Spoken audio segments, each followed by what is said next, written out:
बंदी छोड़ सतगुरु रामपाल जी भगवान की जय हो। परमपिता परमात्मा, सारी सृष्टि के रचनहार, कुल मालिक, असंख्य ब्रह्मांडों के स्वामी, जगत गुरु, तीनों लोकों में प्रवेश करके सबका भरण पोषण करने वाले संत शिरोमणि सतगुरु रामपाल जी परमेश्वर जी के चरण कमल में हम सभी सत्सेवक भाई बहनों का कोटि कोटि दंडवत प्रणाम। और आप सभी लाइव देख रहे सत्सेवक भाई बहनों को दास का सत साहिब। पुण्यात्मा दया परमपिता परमेश्वर जी की, जिनके आशीर्वाद से हम सभी भगत भाई बहन सोशल मीडिया प्लेटफॉर्म फेसबुक, जिस पे हमारा पेज है पवन दास इज लाइव, जिसके माध्यम से हम एक दूसरे से लाइव रूबरू हैं। और आज के बाद से रोजाना रात्रि 8:30 बजे से 10:30 बजे तक ऑनलाइन लाइव शंका समाधान का ये प्रोग्राम सतगुरु रामपाल जी भगवान के आशीर्वाद से अब प्रतिदिन चलेगा, रोजाना चलेगा। रोजाना आप सभी भाई बहन लाइव प्रोग्राम में जुड़ सकते हैं। और जो नए भगत भाई बहन हैं, जो अभी सतगुरु रामपाल जी भगवान जी से जुड़े हैं, और जो पुराने भगत हैं, जो किन्हीं कारणों से परमात्मा जी का सत्संग नहीं सुन पाए, उनके सत्संगों को आधार नहीं बना पाए, वो भाई बहन भी यदि आध्यात्मिकता में लेके किसी भी शंका से ग्रसित हैं, भक्ति मार्ग से लेके उनको कोई भी समस्या है, कोई बात उनको समझ में नहीं आ रही है, तो ये कोई मान बढ़ाई का मार्ग नहीं है कि हम सत्सेवक जो हैं आप लोगों से बाद में जुड़े हैं, आप हमारे से पहले जुड़े हैं, हम उनसे क्यों पूछें, वो हमसे छोटे हैं। तो पुण्यात्माओं, ये भक्ति मार्ग है। और सतगुरुदेव जी ने बताया कि भक्ति मार्ग में कोई सीनियर जूनियर नहीं होता है। हम सब एक ही परमेश्वर के बच्चे हैं। और ये पिछले जन्म जन्मांतरों के योग से ये भक्ति मार्ग समझ में आता है। इसमें कोई जरूरी नहीं है आज जो भगत सन 2014 में जुड़ा है, 2013 में जुड़ा है, 2018 में, 2020 में जुड़ा है, हो सकता है पिछले जन्म में उसने परमात्मा की संगति कहाँ तक की है। हो सकता है जो भगत आज 2 साल पहले जुड़ा है, पिछले समय में उसने परमात्मा की 20 वर्ष तक उसने संगति की हो। और जो भगत आज 20 साल से जुड़ा है, हो सकता है उसने पिछले जन्म में 1 साल ही परमात्मा की संगति की हो। तो कौन भगत ज्यादा ज्ञान आधारी हुआ, कौन भगत उस परमेश्वर की विशेष आत्मा हुई। तो ज्ञान आधार से हमने भक्ति मार्ग में सीनियर और जूनियर इन सब बातों को कोई महत्व नहीं देना है। ये सारी की सारी बातें मिथ्या हैं। भक्ति मार्ग में इनके लिए कोई महत्व नहीं है। तो आप सभी भगत भाई बहन जो लाइव जुड़ चुके हैं, एक बार वीडियो को ज्यादा से ज्यादा शेयर कर दें, ताकि हमारा जो मैसेज है, जो परमपिता परमेश्वर संगत तक भिजवाना चाहते हैं, वो ज्यादा से ज्यादा भगत भाई बहनों तक पहुंच जाए। तब तक हम परमपिता परमेश्वर जी का मंगलाचरण करते हैं। सत साहिब। बंदी छोड़ सतगुरु रामपाल जी भगवान की जय हो।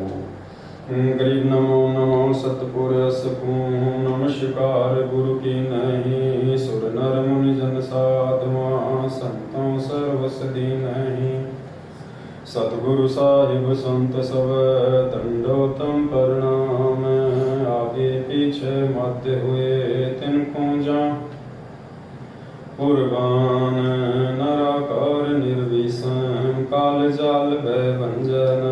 निर्लेपम निज निर्गुण अकल अनुपवे सोन धुन। सोहम सुरति समापतम सकल समाना नीरतल। उजल हिरंबर हरदमम बेपरवा था है। वार पार नहीं मध्य तम ग्रीव जो सुमर सिद्ध होई। गणनायक गलताना करो अनुग्रह सोई। पारस पद परवाना आदि गणेश मनाऊं। गणनायक देवन देवा चरण कमल लोलाऊं। आदि अंत करु सेवा परम शक्ति संगीतम। हृदय सिद्धिदाता सोही अविगत गुण है अतीतम। सत्य पुरुष निर्मोही जगदम्बा जगदीश। मंगल रूप मुरारी तन मन अर्पुं शीशम। भक्ति मुक्ति भंडारी सुर नर मुनि जन ध्यावे। ब्रह्मा विष्णु महेशा शेष सहस मुख गावे। पूज आदि गणेशा इंद्र कुबेर सरीखा। वरुण धर्म राय ध्यावे। सुमरत व्यर्थ जीवन जी का। मन इच्छा फल पावे 33 कोटि अधारा, ध्यावे 88 उतरे भव जल पारा। कट है यम की फांसी 33 कोटि अधारा, ध्यावे 88 उतरे भव जल पारा। कट है यम की फांसी सत साहे, बंदी छोड़ सतगुरु रामपाल जी भगवान की जय। सत्सारे भाई और बहनों, दया परमपिता परमात्मा जी की, जिनके शुभ आशीर्वाद से कलयुग की इस पिछली पीढ़ी में आप और हम सभी भगत भाई बहन एक दूसरे से लाइव शंका समाधान के माध्यम से रूबरू हैं।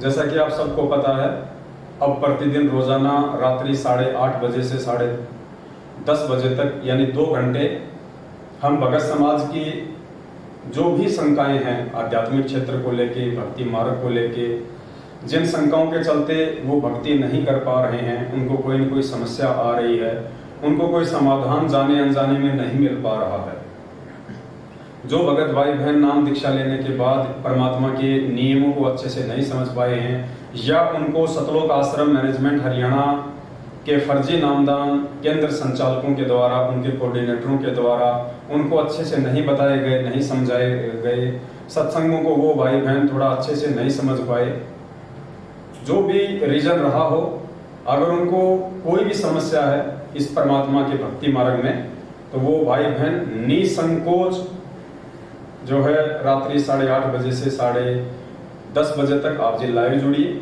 और आप हमें मैसेज भी कर सकते हैं। नंबर आपको लास्ट में दे दिया जाएगा, आप वॉइस मैसेज भी कर सकते हैं अपनी कोई भी शंका।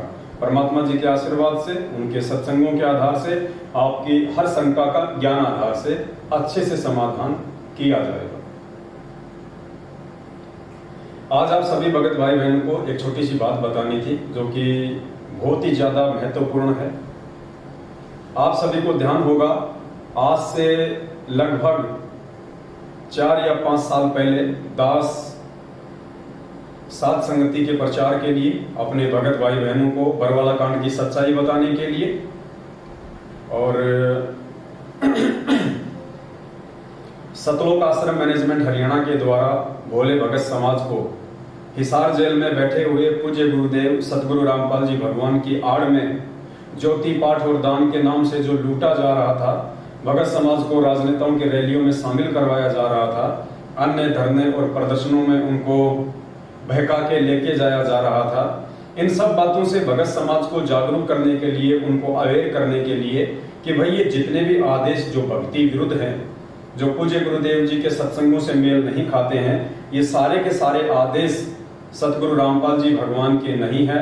उन्होंने कभी भी अपने बच्चों को इस प्रकार के भक्ति विरुद्ध जो कर्म है वो करने की शिक्षा नहीं दी है। और वर्तमान में उनकी आड़ में ये पीले पर्चे निकाल के, फर्जी ऑडियो निकाल के, या आपके नामदान संचालक और कोऑर्डिनेटरों के माध्यम से जो भी आदेश संगत में पारित किए जा रहे हैं, ये सारे के सारे आदेश अपने आप को मनमुखी गुरु समझने वाला सतगुरु रामपाल जी भगवान का छोटा कलयुगी भाई महेंद्र है, और गुरुदेव का जो परिवार है वो है। ये सब लोग अपने धार्मिक धंधे के लिए आप सभी संगत वालों को मोहरा बनाए हुए हैं। तो ये सारी बातें हम समझाने के लिए गांव-गांव में, शहर-शहर में, हर जिले में, हर स्टेट में, जहां भी हम लोग जा सकते थे हम लोग गए। तो ऐसे ही सन 2016 के लास्ट में हम लोग मध्य प्रदेश गए हुए थे, और मध्य प्रदेश का राजगढ़ जिला था, राजगढ़ जिले में हम गए हुए थे। भगत भाई बहनों को हम समझा रहे थे, फिर बीच में असुर निकंदन रमणी का समय हो गया था, सभी भाई बहन मिलकर हम रमणी करने लग गए। इतने में ही सतलोक आश्रम मैनेजमेंट हरियाणा की तरफ से मध्य प्रदेश का स्टेट कोऑर्डिनेटर नियुक्त विष्णु साहू अपने 10-20 साथियों के साथ में 2-3 गाड़ियों के साथ वहां पे आ धमका। उन्होंने हम लोगों को ढंग से रमणी भी नहीं करने दी, और बीच में ही उन्होंने जो है मारपीट शुरू कर दी, और वो वीडियो आप लोगों ने काफी बार देखा भी होगा। और उस समय भी दास ने कहा था कि पुण्यात्माओं, ये लोग किस आग में हाथ दे रहे हैं, ये नादान हैं, ये परमात्मा के ज्ञान से अनभिज्ञ हैं, ये लोग तत्व ज्ञान से अपरिचित हैं, ये गुरु को मानुष मानते हैं, ये लोग किस आग में हाथ दे रहे हैं इन लोगों को नहीं पता है। आने वाले समय में आज जो कर्म ये कर रहे हैं, इस कर्म का भयंकर परिणाम इनको भुगतना पड़ेगा।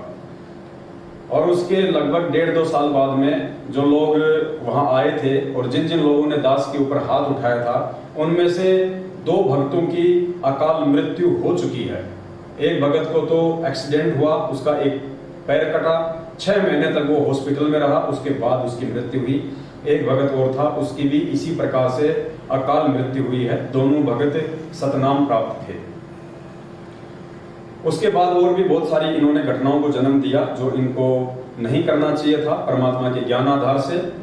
उसके बाद आप सभी भाई बहनों को ध्यान होगा, आज से लगभग 1.5 साल पहले की ये बात है, लगभग ये 1.5 साल पहले की बात है। दास ने इस प्रकार का एक पैम्पलेट संगत में सार्वजनिक किया था लगभग 1.5 साल पहले। और जो मुद्दा था वो ये था कि मध्य प्रदेश के धार जिला का जो नामदान केंद्र है, वहां पे आदिवासी समाज की एक बहन थी, गुरुजी की शिष्या थी, शादीशुदा थी, जिसके 3 बच्चे थे। और वो अपने 2 छोटे छोटे बच्चों को साथ में लेके और मध्य प्रदेश के धार जिले के नामदान केंद्र के ऊपर अपना नाम शुद्ध करवाने के लिए गई हुई थी। उसी नामदान केंद्र के ऊपर एक सेवादार था जिसका नाम था भैरू राम सनोप श्री मांगीलाल, वहीं के आसपास का था। उस भगत ने उस भगतमती के साथ में जो अपना नाम शुद्ध करवाने के लिए जो गई हुई थी, उस नामदान सेवादार भैरू राम ने नामदान के ऊपर जो एक मकान बना हुआ था, उस मकान में उस बहन को 8 दिन तक जबरदस्ती रोके रखा। उसके जो 2 छोटे छोटे बच्चे थे, एक बच्चा 2 साल का था, एक शायद 3 साल की थी उसकी बेटी, उन दोनों बच्चों को 8 दिन तक उन्होंने कहीं और रखा और उस बहन को नामदान केंद्र के ऊपर, धार जिले के नामदान केंद्र के ऊपर उस कमरे में रखा। और लगभग ये 3 या 4 लोग थे। इन 3-4 लोगों ने लगभग 8 दिन तक उस बहन के साथ में बलात्कार किया। दास ने 1.5 साल पहले 3 घंटे का वीडियो लाइव आके बताया था। उसके बाद ये बात कहीं फैल ना जाए, उस बहन से इन लोगों ने कोर्ट में ले जाके और एक एफिडेविट लिखवाया। एफिडेविट में इन्होंने लिखवाया कि हम दोनों को एक दूसरे से प्यार हो गया था और हम दोनों जो है एक दूसरे से शादी करना चाहते थे। जबकि वो बहन 3 बच्चों की माँ थी और वो भैरू राम जो वहां पे सेवादार था, जो फार्म भरा करता था नए भक्तों को नाम दिलवाने के लिए, वो भगत भी शादीशुदा था और 2 बच्चों का बाप था। तो दास ने कहा था कि रे नालायकों, तुम इस परमात्मा के मार्ग में ये क्या कर रहे हो? ये परमात्मा तुम जैसे नीच प्राणियों के चलते ही ये बदनाम है। तुम आज भी परमात्मा को अपने नीच हरकतों के चलते बदनाम कर रहे हो, और जब इन नीच हरकतों के चलते कल को तुम्हारी अकाल मृत्यु होगी, तब भी तुम परमात्मा की ही बदनामी का कारण बनोगे। लोग कहेंगे कि ये देखो संत रामपाल जी का भगत, जो अपने आप को बहुत बड़ा भगत कहा करता था कि मेरे गुरुजी ऐसे हैं, मेरे गुरुजी मुर्दे को जिंदा कर देते हैं, मेरे गुरुजी के शरण में जो आ जाता है वो कभी अकाल मौत नहीं मरता। उसके बाद जब तुम खुद अकाल मौत मरोगे तो तुम उस समय भी परमात्मा की बदनामी का कारण बनोगे और तुम डबल दोषी हो जाओगे उस परमात्मा के। तो दास ने उस समय पुण्यात्माओं एक ये पैम्पलेट निकाला था, ये देखिए 21 मार्च 2021, ये 21 मार्च 2021 और दिन रविवार। दास ने पैम्पलेट निकाला था कि 21 मार्च 2021 को दास लाइव आएगा, आप सभी भाई बहनों को उस घटना की हकीकत बताई जाएगी। उस बहन से जो एफिडेविट लिखवाया गया था कोर्ट में ले जाके अपने बचाव के लिए, वो एफिडेविट भी हमारे पास में आ गया था। दास ने एफिडेविट भी संगत में उसकी पीडीएफ कॉपी भी आप लोगों को भेजी थी और आप लोगों को लाइव में दास ने पीडीएफ भी दिखाया था। तो दास ने उस समय ये जिक्र किया था कि बलात्कार केंद्र मध्य प्रदेश के राजगढ़ में नाम शुद्धिकरण करवाने गई 3 बच्चों की मां भूरी दासी के साथ 8 दिन तक नामदान सेवादारों द्वारा सामूहिक बलात्कार। ये दास ने पहले ही पैम्पलेट बना के 4-5 दिन तक संगत में वायरल किया था, ताकि ज्यादा से ज्यादा भगत भाई बहन लाइव जुड़े और सभी भाई बहनों को इस हकीकत का पता चले। तो पुण्यात्माओं, आज लगभग 17 या 18 महीने के बाद, क्योंकि दास ने उस समय आप सभी भाई बहनों को कहा था, परमात्मा का एक विधान बताया था कि भाई राम किसी को मारे नहीं, मारे तो हत्यारा राम, अपने आप ही मर जाएंगे ये कर कर खोटे काम।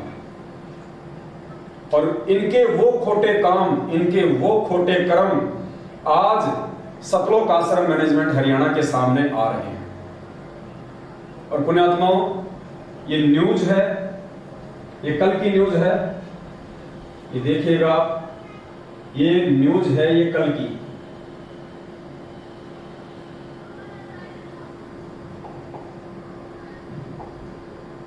ये देखिएगा, ये मजदूरों से भरी ट्रॉली पलटी, एक की मौत। भास्कर संवाददाता धार, ये धार जिला है, मांगोद कानवन मार्ग पर गुरुवार शाम 6 बजे मजदूरों से भरी ट्रैक्टर ट्रॉली सड़क से नीचे उतरकर पलट गई। ट्रॉली में सवार 9 मजदूरों को चोट आई, जबकि एक की मौत हो गई, जबकि एक मजदूर की मौके पर ही मौत हो गई। राहगीरों ने डायल 100 को इसकी सूचना दी, सभी को अस्पताल ले जाया गया, जहां प्राथमिक उपचार किया गया।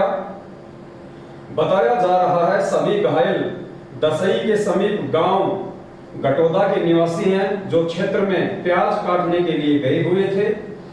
खेत से लौटते समय हादसा हो गया। जानकारी के अनुसार हादसा दसई के समीप मांगोद कानवन मार्ग पर हुआ। मजदूर प्याज काटने के लिए गए हुए थे,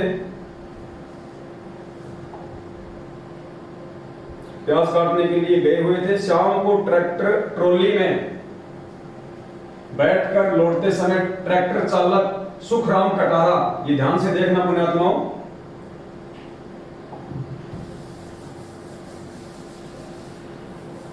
न्यूज को आगे आप जी ध्यान से देखना। ट्रैक्टर चालक की लापरवाही से तेज गति में दौड़ते हुए समय अनियंत्रित होकर सड़क से नीचे उतरकर पलट गया। इसमें अपने आत्माओं, इस हादसे में ध्यान से देखना आप ये न्यूज, इस हादसे में भैरूलाल सनोफ श्री हरिराम उम्र 32 निवासी अहमदवाला की मौत हो गई। ये पुण्यात्माओं वही भैरूलाल है जिसने उस बहन के साथ में 8 दिन तक बलात्कार किया था। ये वही सतलोक आश्रम मैनेजमेंट हरियाणा के धार जिले का नामदान सेवादार भैरूलाल सनोफ श्री मांगीलाल, जिसने उस आदिवासी बहन भूरी दासी के साथ, जो 3 बच्चों की मां थी और अपना नाम शुद्ध करवाने गई हुई थी, उस बहन के बच्चों को उससे दूर करके, उसको डरा के धमका के, आदिवासी थी, 8 दिन तक उसके साथ नामदान केंद्र के ऊपर बलात्कार किया। और पुण्यात्माओं, दास ने उस समय कहा था कि इन्होंने जो ये कुकर्म किया है, सतगुरु रामपाल जी भगवान से दीक्षा लेने के बाद, उनसे नाम उपदेश लेने के बाद, ये तत्व ज्ञान लेने के बाद, ये कर्म जिन जिन लोगों ने किया है, अभी तो खाली एक का ही नंबर आया है, जिन जिन लोगों ने ये कर्म किया है और जिन जिन लोगों ने, चाहे वो नामदान संचालक हो, चाहे वहां का कोऑर्डिनेटर हो, चाहे स्टेट कोऑर्डिनेटर हो, चाहे सतलोक आश्रम मैनेजमेंट हरियाणा वाले हों, जिन जिन लोगों ने उस कुकर्म में सहयोग किया है और जिन लोगों ने उस न्यूज को, उस बात को दबाया था, उस समय संगत में ऊपर आने नहीं दिया, उन सभी लोगों की आने वाले समय में परमात्मा के विधान अनुसार दुर्गति से मौत होगी। क्योंकि ये इस प्रकार का जो कुकर्म है वो अक्षम्य है, वो क्षमा करने योग्य नहीं होता है। तो आज आपकी आंखों के सामने पुण्यात्माओं, 18 महीने के बाद जो परमात्मा ने दास से मैसेज डलवाया था, वीडियो बनवाया था कि आने वाले समय में इनकी मौत होगी और दुनिया इनकी मौत को देखेगी और लोग कहेंगे कि देखो ये हैं संत रामपाल जी के भगत, और ये लोग उस परमात्मा की बदनामी का कारण बनेंगे। आपकी आंखों के सामने पुण्यात्माओं ये घटना है। आज जितने भी नामदान संचालक हैं, जितने भी स्टेट कोऑर्डिनेटर हैं, जितने भी कोऑर्डिनेटर हैं, वो अपने आप में बहुत ज्यादा सयाने बन रहे होंगे, अपने आप में बहुत ज्यादा होशियार बन रहे होंगे।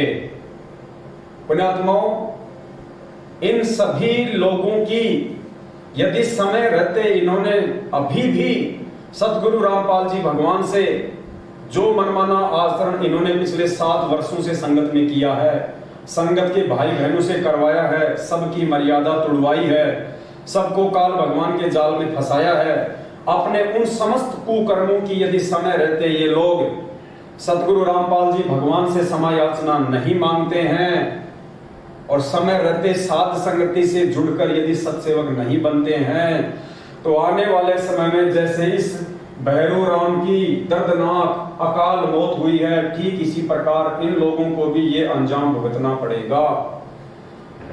ये परमात्मा का विधान है कि राम किसी को मारे नहीं, मारे तो हत्यारा राम अपने आप ही मर जाएंगे, ये कर कर खोटे काम।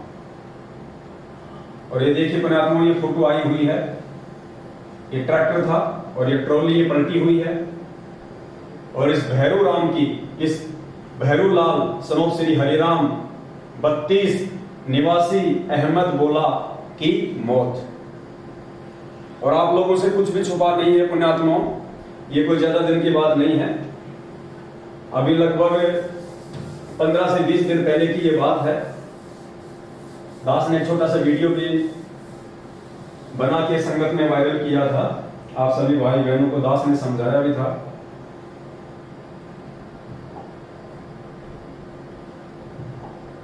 जब दास साथ संगति में गया हुआ था,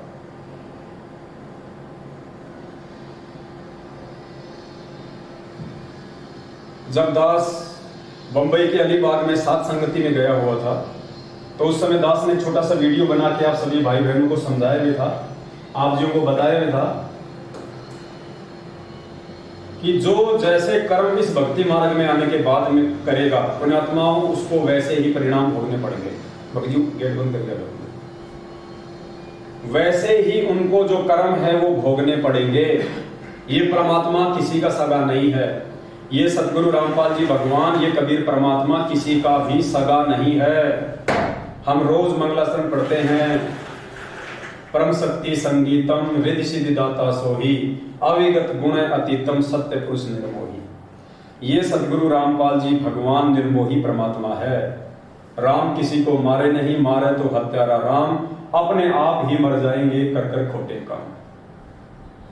और पिछले 6-7 वर्षों से उस परमपिता परमात्मा सतगुरु रामपाल जी भगवान ने हम सभी सत्सेवक भाई बहनों की संगत में एकमात्र यही ड्यूटी लगा रखी है, आप सभी भाई बहनों को समझाने की कि ये पूर्ण परमात्मा है और इस परमात्मा की शरण में आने के बाद यदि किसी ने गफलत की, यदि किसी ने जानबूझ के ऐसी गलती की जिस गलती से परमात्मा नाराज होते हैं, अंत में उस गलती का दुष्परिणाम भी भयंकर होगा, उनको भोगना पड़ेगा।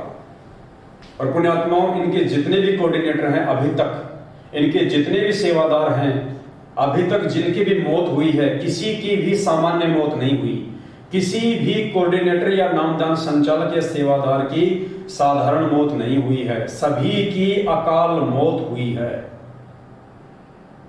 आज से लगभग 15 से 20 दिन पहले बिहार का स्टेट कोऑर्डिनेटर राजदेव बाबू, राजदेव दास पुण्यात्माओं, उसकी अकाल मृत्यु हो चुकी है। एक स्टेट कोऑर्डिनेटर की जो पूरी संगत को हैंडल कर रहा है, उसकी हार्ट अटैक से और बाथरूम में उसकी मौत हुई है। बाथरूम की सीट से वो उठ भी नहीं पाया, बाथरूम की सीट से वो उठ भी नहीं पाया और हार्ट अटैक से उसकी दर्दनाक अकाल मृत्यु हुई है 15 से 20 दिन पहले बिहार के स्टेट कोऑर्डिनेटर की। पुण्यात्माओं, लैट्रिन करते समय यदि किसी के प्राण निकलते हैं तो परमेश्वर का विधान कहता है कि सीधा वो नरक में जाता है,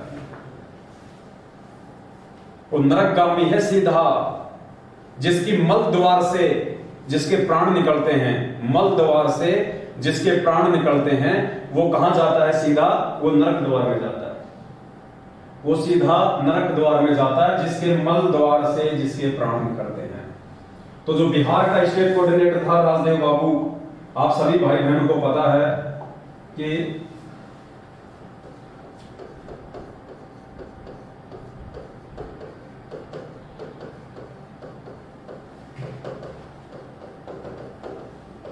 ये बिहार स्टेट कोऑर्डिनेटर राजदेव जी,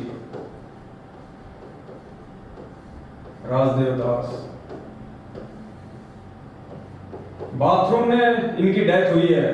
बाथरूम में फ्रेश होते समय मल द्वार से, पुण्यात्माओं, मल द्वार से इनके प्राण निकले हैं, मल द्वार से। और परमात्मा का विधान कहता है जिसके प्राण मल द्वार से निकलते हैं वो सीधा नरक में जाता है, नरक। पुण्यात्माओं, एक मुख्य सेवादार, बिहार का स्टेट कोऑर्डिनेटर, जिसकी परमात्मा के ज्ञान में विरुद्ध चलते हुए, परमात्मा के विधान को तोड़ते हुए सतलोक आश्रम मैनेजमेंट हरियाणा और गुरुदेव के कलयुगी परिवार वालों के कुकर्मों में सहयोग करने के चलते, जिसने 7 साल से सिर्फ और सिर्फ अपने कर्म ही खराब किए, हम भगत समाज को जागरूक करते, वो उल्टा भगत समाज को नींद में सुला देते। गुरुदेव का फर्जी आदेश बता के बस भगत समाज के दान के ऊपर इन कुपात्रों ने बड़ी बड़ी जो है गाड़ियां लेके खरीदी हुई, अपनी कोठियां जिन्होंने बनाई, अपनी पर्सनल जिन्होंने प्रॉपर्टियां बनाई और भगत समाज से राजनीतियां करवाई, भगत समाज को हरियाणा के जाट आरक्षण में शामिल करवाया। इन स्टेट कोऑर्डिनेटरों ने भगत समाज को परमात्मा के ज्ञान से विरुद्ध चला के हटा के दिल्ली का मुंडका आश्रम, रोहतक का सिंहपुरा आश्रम, जींद आपका बैतूल आश्रम, धूरी आश्रम, जितने भी इन्होंने फर्जी आश्रम खोल रखे हैं। और समय समय पे ये लोग भगत समाज को ज्योति और पाठ के नाम पे लूटने के लिए, कभी गरीबदास जी का बोध दिवस, कभी कबीर जी का प्रकट दिवस, तो कभी प्रस्थान दिवस, कभी सतगुरु रामपाल जी भगवान का बोध दिवस, इन सभी के बहाने जिन्होंने संगत को ज्योति और पाठ के नाम पे लूटा, दान धर्म के नाम पे लूटा, और इन स्टेट कोऑर्डिनेटर लोगों ने उसमें सबसे ज्यादा सहयोग किया संगत को वहां तक पहुंचाने के लिए। संगत बेचारी भोली, नए नए भगत जुड़े, उन्हें पूरे सिस्टम का नहीं पता, उनको जो आदेश दे दिया गया उन्होंने विश्वास करके कि ये हमारा स्टेट कोऑर्डिनेटर है, ये हमारा नामदान संचालक है, ये हमें कभी भी गलत मार्गदर्शन नहीं देगा, इस विश्वास के साथ उन आत्माओं ने इनके ऊपर बिलीव किया और इन्होंने उस का नाजायज फायदा उठाया, उन आत्माओं के साथ में विश्वासघात किया। और आज इनका जो परिणाम है वो पुण्यात्माओं के नरक, मल द्वार से जिनके प्राण निकल रहे हैं, हार्ट अटैक से जिनकी मौत हो रही है। अब सोचिए पुण्यात्माओं, एक मुख्य सेवादार अगर अकाल मौत मर रहा है, मुख्य सेवादार का मतलब है जो सबसे ज्यादा सेवा करता हो, जो परमात्मा के सबसे ज्यादा नजदीक हो,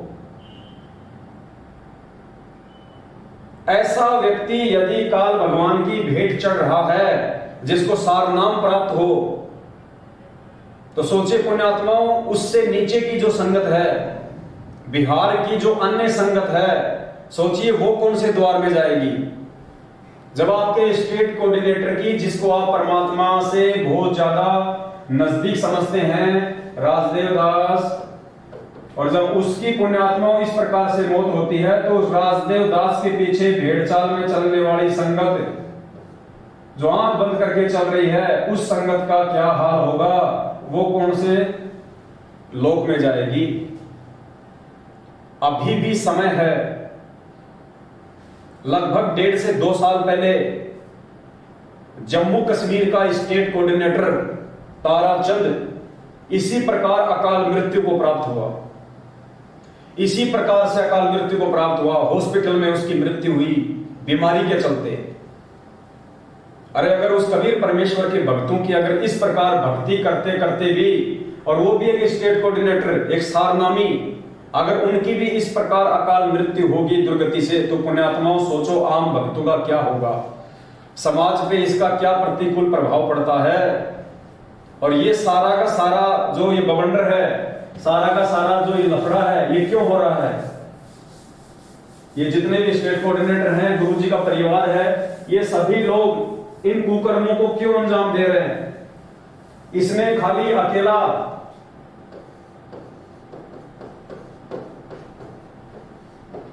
सतलोक आश्रम मैनेजमेंट हरियाणा ही जिम्मेदार नहीं है,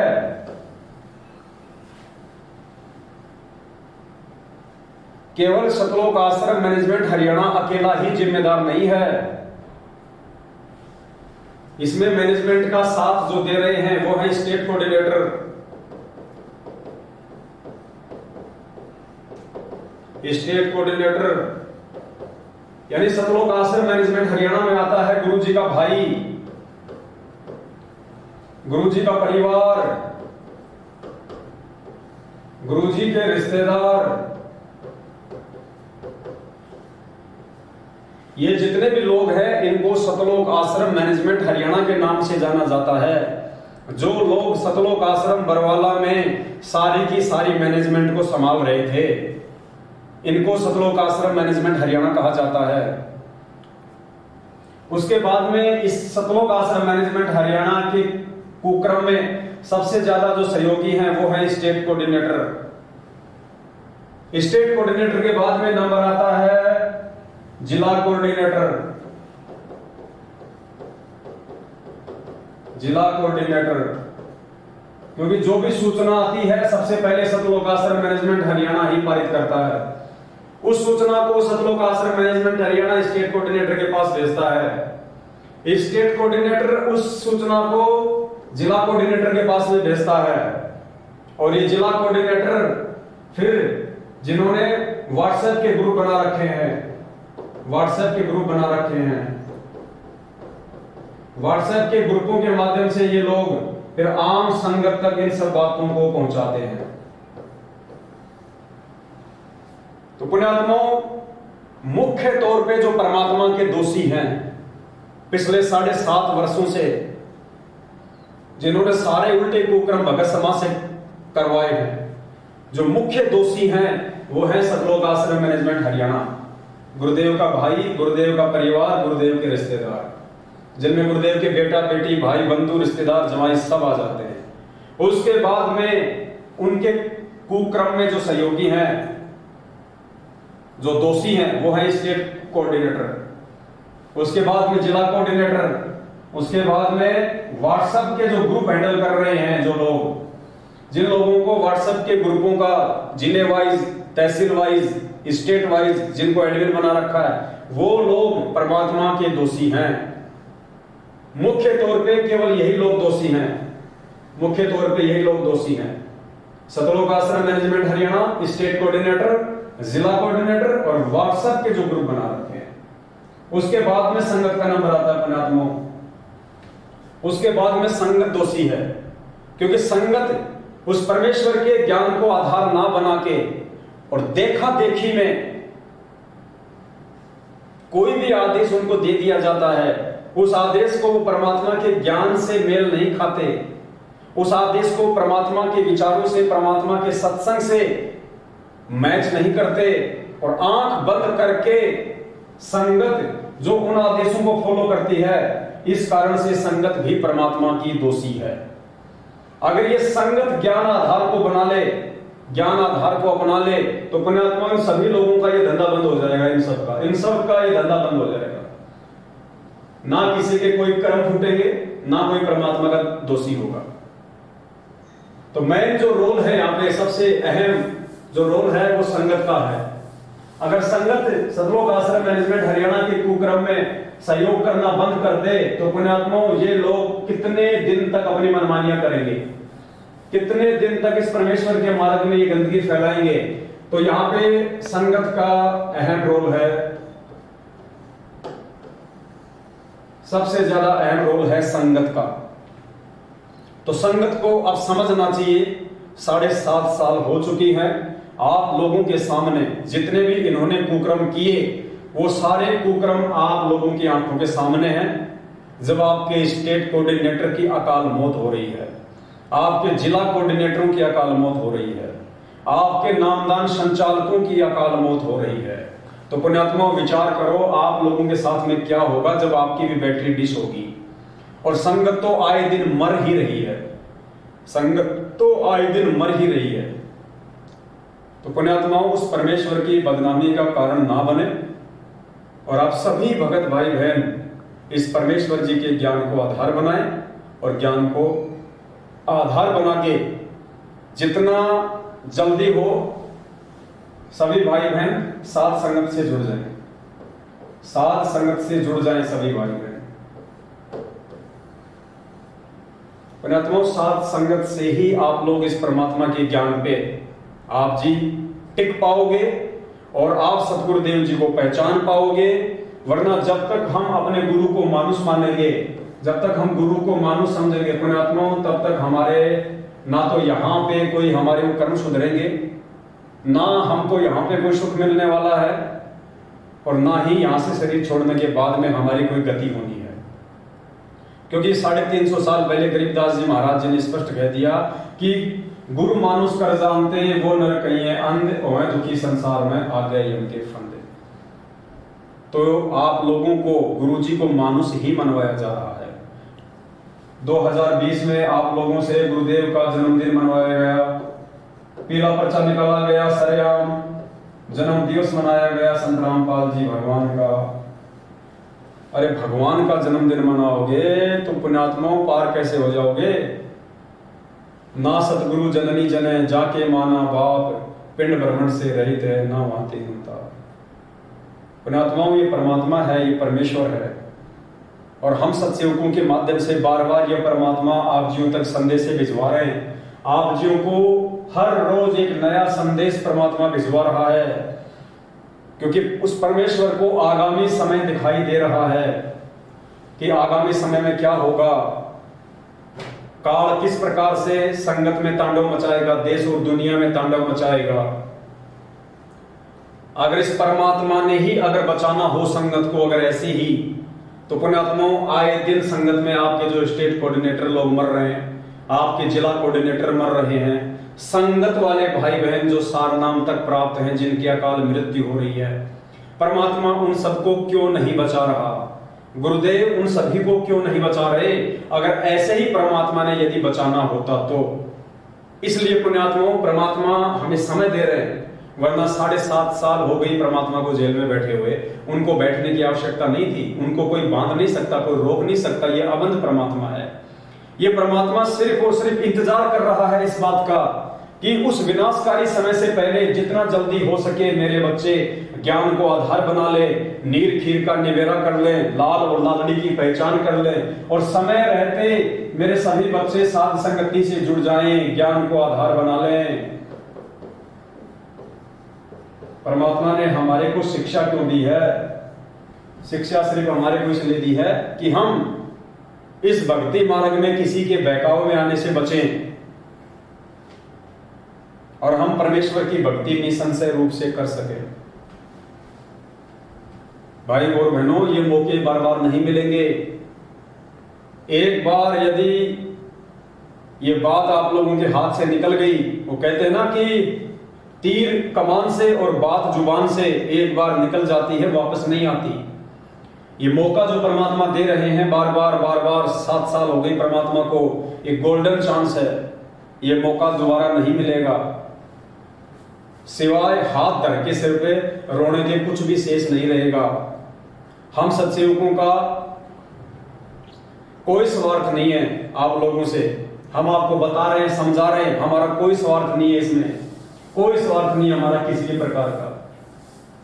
हम निस्वार्थ भाव से उस परमेश्वर की तरह इस परमार्थ के मार्ग में ये सेवा दे रहे हैं।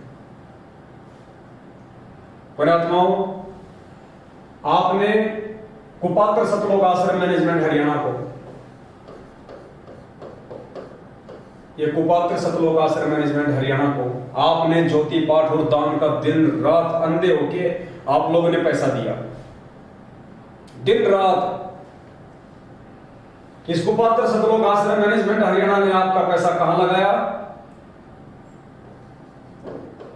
जाट आरक्षण। कहां लगाया? राजनीति में।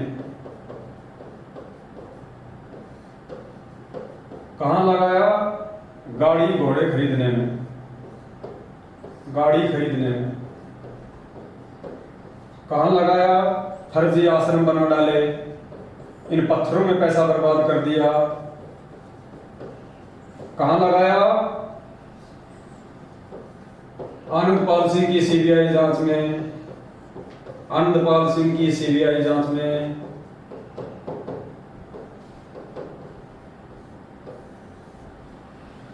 आपने पैसा दिया इनको, ज्योति का पैसा लगाया इन्होंने जान आरक्षण में। आपने पैसा दिया इनको पाठ का पैसा लगाया इन्होंने राजनीति में। आपने इनको खुला दान किया, नामदान केंद्रों पे दान पेटियों में, इन्होंने उस पैसे से गाड़ियां खरीदी। इन्होंने इस पैसे से फर्जी आश्रम बना डाले जहां पे आज आपको लूटने का ही काम किया जा रहा है। और परमात्मा ने हमें कितना समझाया था कि बच्चों, कुपात्र को यदि तुम दान धर्म करोगे, कुपात्र को यदि तुम दान दोगे, वो उस दान लेने वाले के भी कर्म फोड़ेगा और दान देने वाले के भी कर्म फोड़ेगा। आज नतीजा क्या निकल रहा है पुण्यात्माओं? अकाल मौत। आज नतीजा निकल रहा है अकाल मौत, क्योंकि तुमने कुपात्रों को दान दिया। मालिक कहते हैं गुरु बिन माला फेरते, गुरु बिन देते दान, गुरु बिन दोनों निष्फल है, चाहे पूछो वेद पुराण। तो आज उसका नतीजा आप सभी भगत भाई बहनों के सामने है। आए दिन संगत में सारनाम प्राप्त लोग अकाल मृत्यु को प्राप्त हो रहे हैं। सतनामी लोग आए दिन मर रहे हैं। आपके स्टेट कोऑर्डिनेटर अकाल मौत मर रहे हैं, आपके जिला कोऑर्डिनेटर अकाल मौत मर रहे हैं। भक्तों को गालियां देने वाले, भक्तों को लठों से मारने वाले लोग अकाल मौत मर रहे हैं। आपके नामदान सेवादार अकाल मौत मर रहे हैं। अभी आपने एग्जाम्पल देखा। दूसरी तरफ पुण्यात्माओं, आपने सुपात्र लोगों को दान नहीं दिया। आपने सुपात्र जो सत्सेवक हैं उन्होंने आपसे कोई दान नहीं लिया, कोई दान नहीं लिया आपसे, ज्योति पाठ का कोई पैसा नहीं लिया आपसे केवल इस परमेश्वर की सेवाओं के लिए सहयोग मांगा। सहयोग,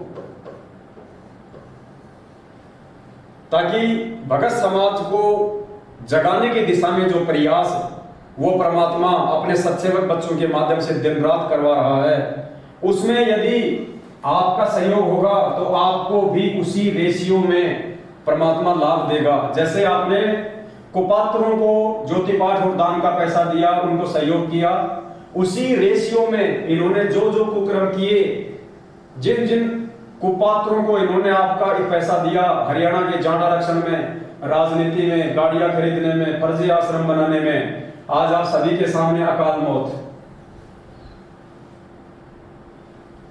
इस कुपात्र सतलोक आश्रम मैनेजमेंट हरियाणा के मुख्य सेवादारों की भी अकाल मौत, और इन सेवादारों को आंख बंद करके गुरु जी के ज्ञान के विरुद्ध सहयोग करने वाली संगत को भी अकाल मौत।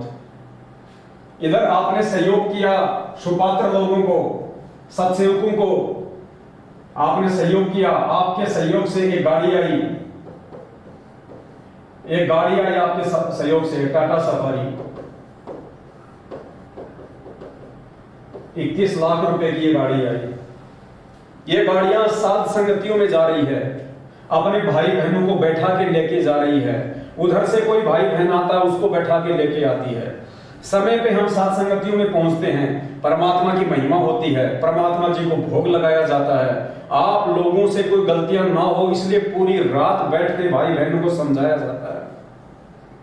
आप अपने दान का सदुपयोग कर सको, आप सही तरीके से मर्यादा में रह के भक्ति कर सको, इसके लिए रात दिन ये गाड़ी जहां भी परमात्मा सेवा में भेजते हैं ये गाड़ी जाती है। ये गाड़ी कोई सतलोक आश्रम मैनेजमेंट हरियाणा वालों की तरह साध संगतियों को रोकने के लिए नहीं जाती। ये गाड़ी इन मैनेजमेंट वालों की तरह ये इनके ससुराल में नहीं जाती। ये गाड़ी यार दोस्तों के साथ में कुल्लू और मनाली घूमने के लिए नहीं जाती।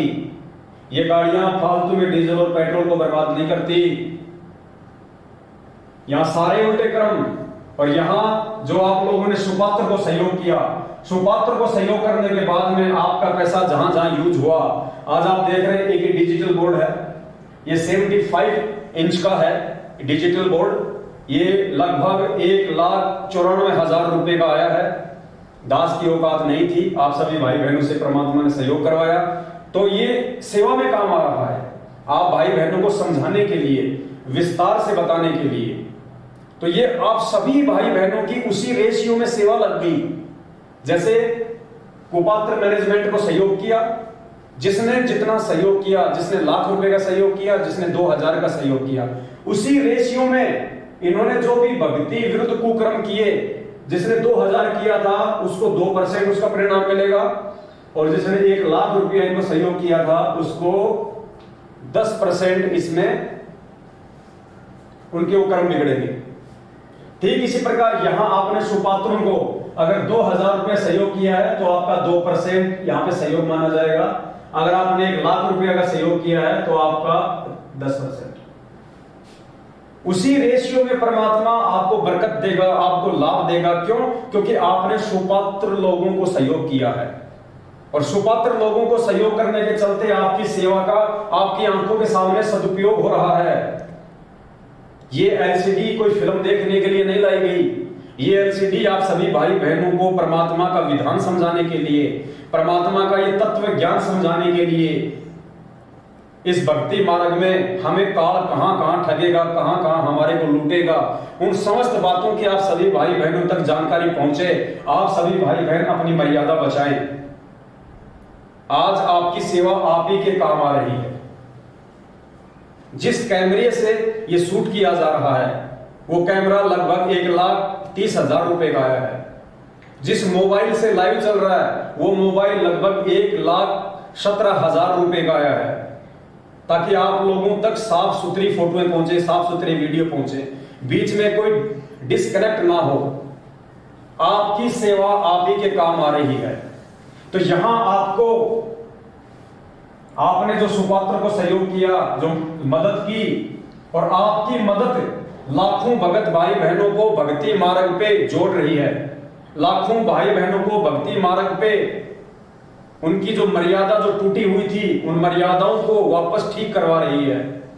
आपके चंद रुपयों का सहयोग इस परमेश्वर से जो आत्मा दूर हो चुकी थी, सतलोक आश्रम मैनेजमेंट हरियाणा के कुकर्म देखकर, सतलोक आश्रम मैनेजमेंट हरियाणा की मनमानियां देखकर, आज वो आत्मा आपके द्वारा सहयोग किए गए इन साधनों से ये वीडियो देख देख के वो आत्मा पुनः सच्चाई से परिचित होके कि भैया मुख्य दोषी तो मैनेजमेंट है, सतलोक आश्रम मैनेजमेंट हरियाणा है।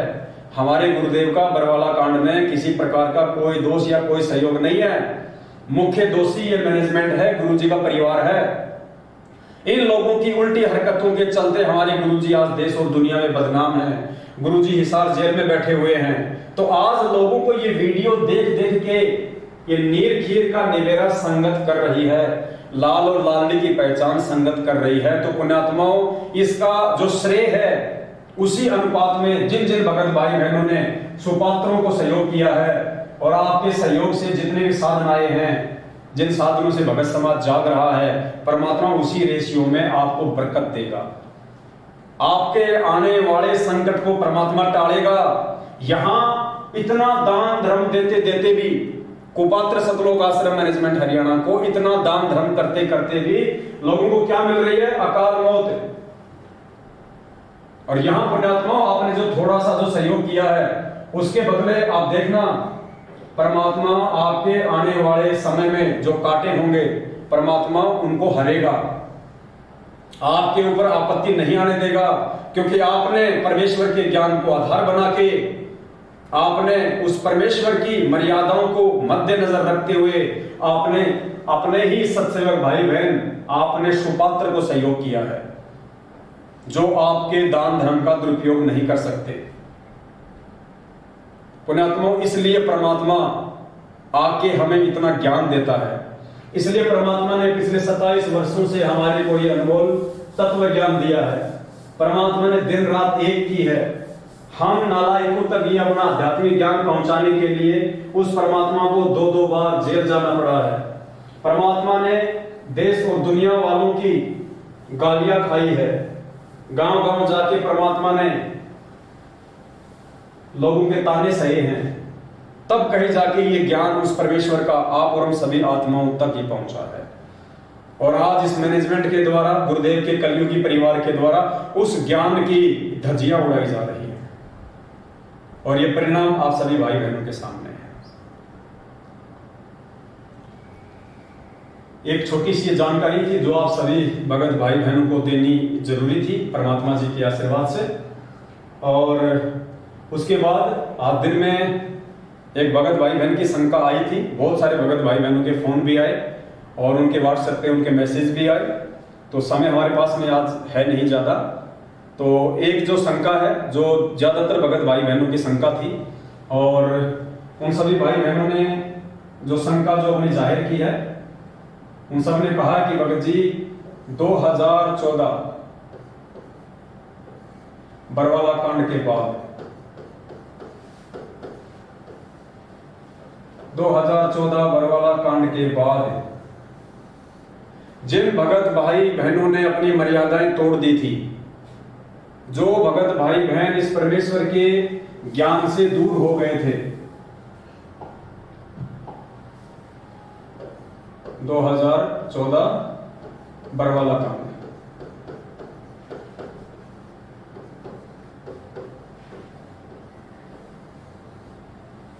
बरवाला कांड में सतलोक आश्रम मैनेजमेंट हरियाणा की मनमानी हरकतों को देखकर परमेश्वर के ज्ञान के विरुद्ध वहां भगत समाज को पुलिस वालों के सामने मरने मारने के लिए खड़ा कर दिया गया।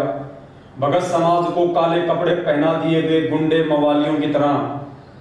भोले भक्तों के हाथ में गुरु जी का आदेश बता के हथियार पकड़ा दिए गए, डंडे और झंडे पकड़ा दिए गए, पेट्रोल बम पकड़ा दिए गए, पत्थर पकड़ा दिए गए, बंदूकें पकड़ा दी गई। उसके बाद जो घटना वहां पे घटित हुई, उस घटना को देखकर लाखों की संख्या में वो भगत भाई बहन जो नए नए उस समय सतगुरुदेव जी से नाम दीक्षा प्राप्त हुए थे, जो ज्ञान को इतना आधार बना नहीं पाए थे, उन आत्माओं ने उन घटनाओं को देखकर सतगुरुदेव जी में दोष निकाल लिया कि यदि संत रामपाल जी संत हैं तो उन्होंने फिर अपने भक्तों को ये आदेश क्यों दिया, ये काले कपड़े पहनने का आदेश क्यों दिया। काले कपड़े पहना दिए, उनके हाथों में हथियार पकड़ा दिए गए। अनजाने में उन आत्माओं ने ज्ञान की कमी के चलते जो मनमाना आचरण काल प्रेरणा से मर्यादा खंडित होने के चलते, जिनके ऊपर काल भगवान का दाव लग चुका था, गुरुदेव का भाई बेटा बंधु बेटा बेटी, स्टेट कोऑर्डिनेटर, कुछ मायाधारी लोग, जिनके ऊपर काल भगवान का दाव चल चुका था। क्योंकि परमात्मा कहते हैं कि जब तक हंसा हमरी आना और काल लगे ना तेरा बना। परमात्मा कहते हैं जब तक मेरा भगत मेरी मर्यादा में है, काल भगवान का कोई अटैक नहीं हो सकता, काल का कोई भी दाव उसके ऊपर नहीं लग सकता, काल उसका कुछ भी नहीं बिगाड़ सकता। तो इन लोगों ने वहां पे अपनी मनमानी हरकतों को अंजाम दिया। सतगुरुदेव जी के छोटे भाई महेंद्र भगोड़े के आदेश पे, महेंद्र भगोड़े के कहने पे, और भोले भगत समाज को गुरु जी का आदेश बता के उनको गुमराह किया गया। उन भक्तों ने हाथों में हथियार उठा लिए, काले कपड़े पहन लिए, पुलिस वालों के साथ मरने मारने को तैयार हो गए। वहां पे कितनी बड़ी घटना, इस बरवाला कांड को अंजाम दे दिया गया। इस बरवाला कांड के बाद में जब गुरुदेव को जेल हुई, भक्तों की मार पिटाई हुई, आश्रम को पुलिस प्रशासन ने अपने कब्जे में ले लिया, उसके बाद लाखों की संख्या में भगत भाई बहनों के मन में दोष उत्पन्न हो गया अनजाने में सतगुरु रामपाल जी भगवान के प्रति। और उन लोगों ने भक्ति को त्याग दिया था, उन लोगों ने इस भक्ति मार्ग को त्याग दिया था। वो अपने किसी दूसरी साधनाओं में लग गए थे, वो अपनी उन्हीं परंपरागत पूजा पाठ में लग गए थे, या फिर वो उस भाव से भक्ति नहीं कर पा रहे थे जो भाव एक भगत के भक्ति मार्ग पे होने चाहिए। तो लाखों की संख्या में ऐसे भगत भाई बहन जो भक्ति छोड़ चुके थे, आज साध संगतियों और सत्सेवक भाई बहनों के प्रयास से जो वीडियो बनाए गए हैं, जो संगत में संदेश दिए जा रहे हैं, जो मैसेज डाले जा रहे हैं, जो पोस्टर डाले जा रहे हैं, और लोगों को हकीकत बताया जा रहा है कि बरवाला कांड 2014 सतगुरु रामपाल जी भगवान की नहीं बल्कि काल प्रेरणा से सतलोक आश्रम मैनेजमेंट हरियाणा की देन है। सतलोक आश्रम मैनेजमेंट हरियाणा, इसमें गुरुदेव का कोई रोल नहीं। ये सारी की सारी जो हरकत है ये सतगुरु रामपाल जी भगवान के छोटे भाई महेंद्र भगोड़े की, गुरुदेव के दोनों बेटों की और गुरुदेव के दामाद संजय खानपुर वाले की है। और जितने भी स्टेट कोऑर्डिनेटर हैं, जितने भी लोग उस समय सतलोक आश्रम मैनेजमेंट हरियाणा में शामिल थे, जो महेंद्र भगोड़े के चमचे बने हुए थे, जो गुरुजी के आदेशों को कम और महेंद्र के आदेशों को ज्यादा फॉलो करते थे, उन सभी लोगों की मनमानी हरकतों का नतीजा है बरवाला कांड और गुरुदेव को आजीवन उम्र कैद। और आज ये जितने भी लोग हैं, गुरुदेव का भाई है, आज गुरुदेव का भाई, गुरुदेव का बेटा और गुरुदेव का जवाई, ये तीनों के तीनों महापुरुष आज भगोड़े बन के घूम रहे हैं। तीनों के तीनों भगोड़े बन के घूम रहे हैं और उसी परमात्मा की आड़ में आज भी संगत को लूटने की दिशा में ही आगे बढ़ रहे हैं। तो इन सब बातों से परिचित होके अब धीरे धीरे धीरे धीरे वो आत्माएं जो वर्षों पहले बरवाला कांड की घटना को देख के भक्ति को त्याग चुकी थी, परमात्मा से धीरे धीरे काल उनको दूर कर रहा था, आज सत्सेवक भाई बहनों के प्रयास से वो आत्माएं पुनः परमात्मा के नजदीक आ रही हैं। और सैकड़ों की संख्या में ऐसे भगत भाई बहनों के फोन आते हैं कि भगत जी हम वापस भक्ति शुरू करना चाहते हैं, क्योंकि हमारे को हकीकत का नहीं पता था, हमारे को सच्चाई का पता नहीं था, हम भ्रमित हो गए थे, लोगों ने हमारे को भ्रमित कर दिया था, हमारे रिश्तेदारों ने हमारे को भ्रमित कर दिया था कि देखो तुम्हारे गुरुजी ऐसे हैं, तुम्हारे गुरुजी ऐसे कुकर्म करते हैं, ये संतों के काम थोड़ी होते हैं इस प्रकार से पुलिस प्रशासन के साथ में लड़ाई करना, झगड़ा करना, भक्तों को मरवाना। तो भगत जी हमें उस समय इन सब बातों का नहीं पता था और हमने गुरुजी का ही आदेश समझ के हमने सोचा कि मैनेजमेंट को गुरुजी ही आदेश दे रहे हैं और गुरुजी ने ही बरवाला कांड करवाया है और हमारे अंदर दोष उत्पन्न हो गया था। क्या भगत जी आज हम उस दोष से मुक्त हो सकते हैं? क्या वो परमात्मा हमें वापस अपने शरण में ले सकता है? हम किस प्रकार से अपना नाम शुद्ध करवाएं, हम किस प्रकार से वापस उसी तरह ये भक्ति हम शुरू करें? तो आज सैकड़ों की संख्या में ऐसे भगत भाई बहनों के फोन आते हैं। तो आज अभी आगे का जो वीडियो है हमारे पास में जो भी आधा पौन घंटा बचा हुआ है, परमात्मा उसी के ऊपर अब बातचीत करवाएंगे। मोबाइल देना होगा।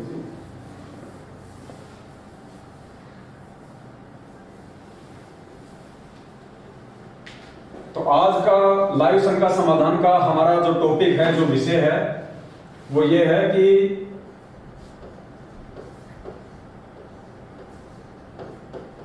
भक्ति छोड़ चुके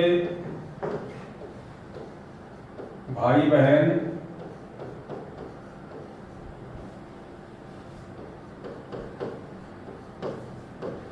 नाम शुद्ध कैसे करवाएं?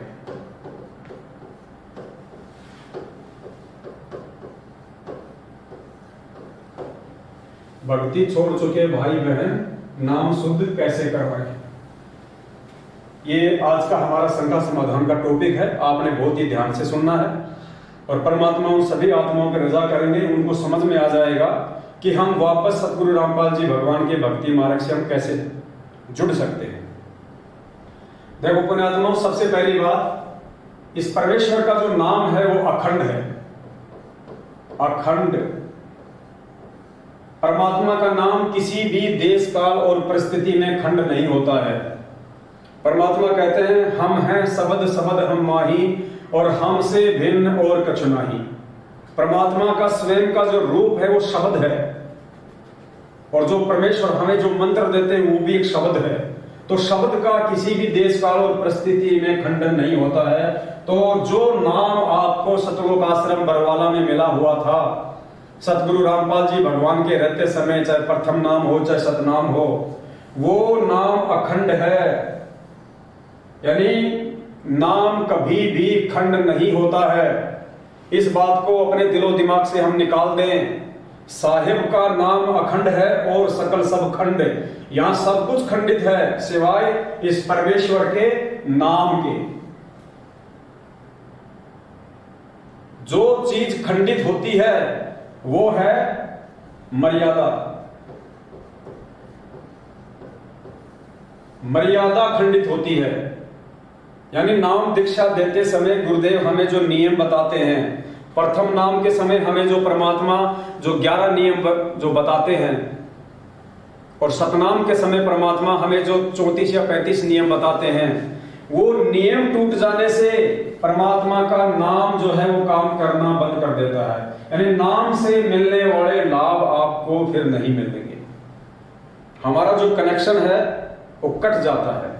तो नाम खंड नहीं होता है, नाम तो अखंड है। अगर कोई चीज खंड होती है तो वो है मर्यादा। मर्यादा खंडित होती है। तो आज अपनी मर्यादा को ठीक करने के दो ही तरीके हैं। मर्यादा को ठीक करने के दो ही तरीके हैं। यदि किसी कारण से आपकी मर्यादा टूट चुकी है, आपके मन में गुरुदेव के प्रति दोष आ चुका है, आपका भक्ति में मन नहीं लग रहा है, आपके अंदर अशांति सी पैदा हो रही है, आप वापस भक्ति शुरू करना चाहते हैं, तो पुण्यात्माओं इसके दो ही तरीके हैं। सबसे पहला जो तरीका है वो है, यदि सतगुरु देव जी आश्रम में हैं, हमारे सामने हैं, हमारे समक्ष हैं, तो हम गुरुदेव के पास जाके उनसे हम अपनी जो गलतियां हैं हम उनकी क्षमा याचना करें, परमात्मा से हम माफी मांगे, और सतगुरुदेव जी यानी गुरु फिर आपको जो भी दिशा निर्देश दे, उस दिशा निर्देश अनुसार आप अपनी भक्ति को वापस शुरू करें। यदि गुरुदेव कहते हैं कि बेटा जाके फिर से नाम ले ले, या गुरुदेव कहते हैं कि बेटा कोई बात नहीं, आगे गलती मत करना, वापस भक्ति शुरू कर दे, तो सबसे पहला तरीका तो हमारे पास में ये होता है, यदि सतगुरुदेव जी आश्रम में हैं या हमारे सामने हैं, तो हम उनके पास में जाएं, हृदय से हम अपनी जो गलती है उसकी क्षमा याचना करें, परमात्मा फिर हमें जो भी आदेश दें उसको हम फॉलो करें और अपनी भक्ति को शुरू करें। दूसरा जो तरीका है वो है पुण्यात्माओं ज्ञान आधार। दूसरा नाम शुद्धिकरण का तरीका है ज्ञान आधार। ज्ञान आधार कैसे? हम संध्या आरती में रोज पढ़ते हैं, अंतर्यामी एक तुम आत्म के आधार, जो तुम छोड़ो हाथ तो मैं कौन उतारे पार। कि हे सतगुरुदेव, हे परमपिता परमात्मा, आप इस सृष्टि में एकमात्र अंतर्यामी हैं, आप सबके घट घट में विराजमान हैं, आप सभी भक्तों के सुख और दुखों से परिचित हैं। परमेश्वर आपसे कुछ भी छुपा हुआ नहीं है। चीटी पायल बाजे पैर, साहिब सुनता है सब लहर। ये परमात्मा चीटी के पैर की, पायल की आवाज को भी सुन लेता है, जो कि नॉइज लेस होती है।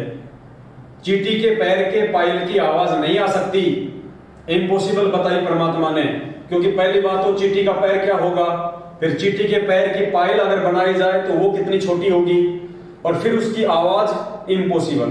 कहते हैं परमात्मा उसको भी सुन लेता है क्योंकि वो अंतर्यामी होता है। तो पुण्यात्माओं, यदि वास्तव में आपको बरवाला कांड 2014 के बाद आपने जो भक्ति छोड़ी, और भक्ति छोड़ने के बाद यदि आज सत्सेवकों के वीडियो देखकर या परमेश्वर की प्रेरणा से आपके अंदर वापस भक्ति करने की इच्छा जागृत हुई है, आपको अपनी उन तमाम जाने अनजाने की गलतियों का आभास हुआ है, और यदि अंदर से आपको पश्चाताप है, तो फिर पुण्यात्माओं आपके सामने एक ही विकल्प है जिससे आप वापस अपनी भक्ति शुरू कर सकते हैं। आप उस परमेश्वर की शरण में वापस आ सकते हैं। आने वाले विनाशकारी समय से आप जी अपने और अपने परिवार की सुरक्षा कर सकते हैं, और वो है पुण्यात्माओं ज्ञान आधार। यानी हृदय से आप अपनी उन तमाम गलतियों की क्षमा याचना सतगुरु रामपाल जी भगवान से, उस अंतर्यामी परमात्मा से अपने घर पर ही करें। आप उसी प्रकार से जैसे आपने पहले नाम दीक्षा ली थी, और नाम दीक्षा लेने के बाद में आपने अपने घर पे आके जो अपना दरबार लगाया था परमात्मा का, जहां पे आपने ज्योति लगाना शुरू किया था, जहां पे आप तीनों समय की आरती करते थे, आप परमेश्वर जी को दंडवत प्रणाम किया करते थे, वो ठीक वैसा ही दरबार आप जी फिर से अपने घर पे लगाओ। दरबार लगाने के बाद में सतगुरु रामपाल जी भगवान को हृदय से, देखो पुण्यात्माओं, ये अंतर्यामी परमात्मा है। छल कपट इस मार्ग में नहीं चलेगा। उस परमात्मा से आप कुछ भी नहीं छुपा सकते। दुनिया से छुपा सकते हैं, लेकिन अंतर्यामी से आप कुछ भी नहीं छुपा सकते।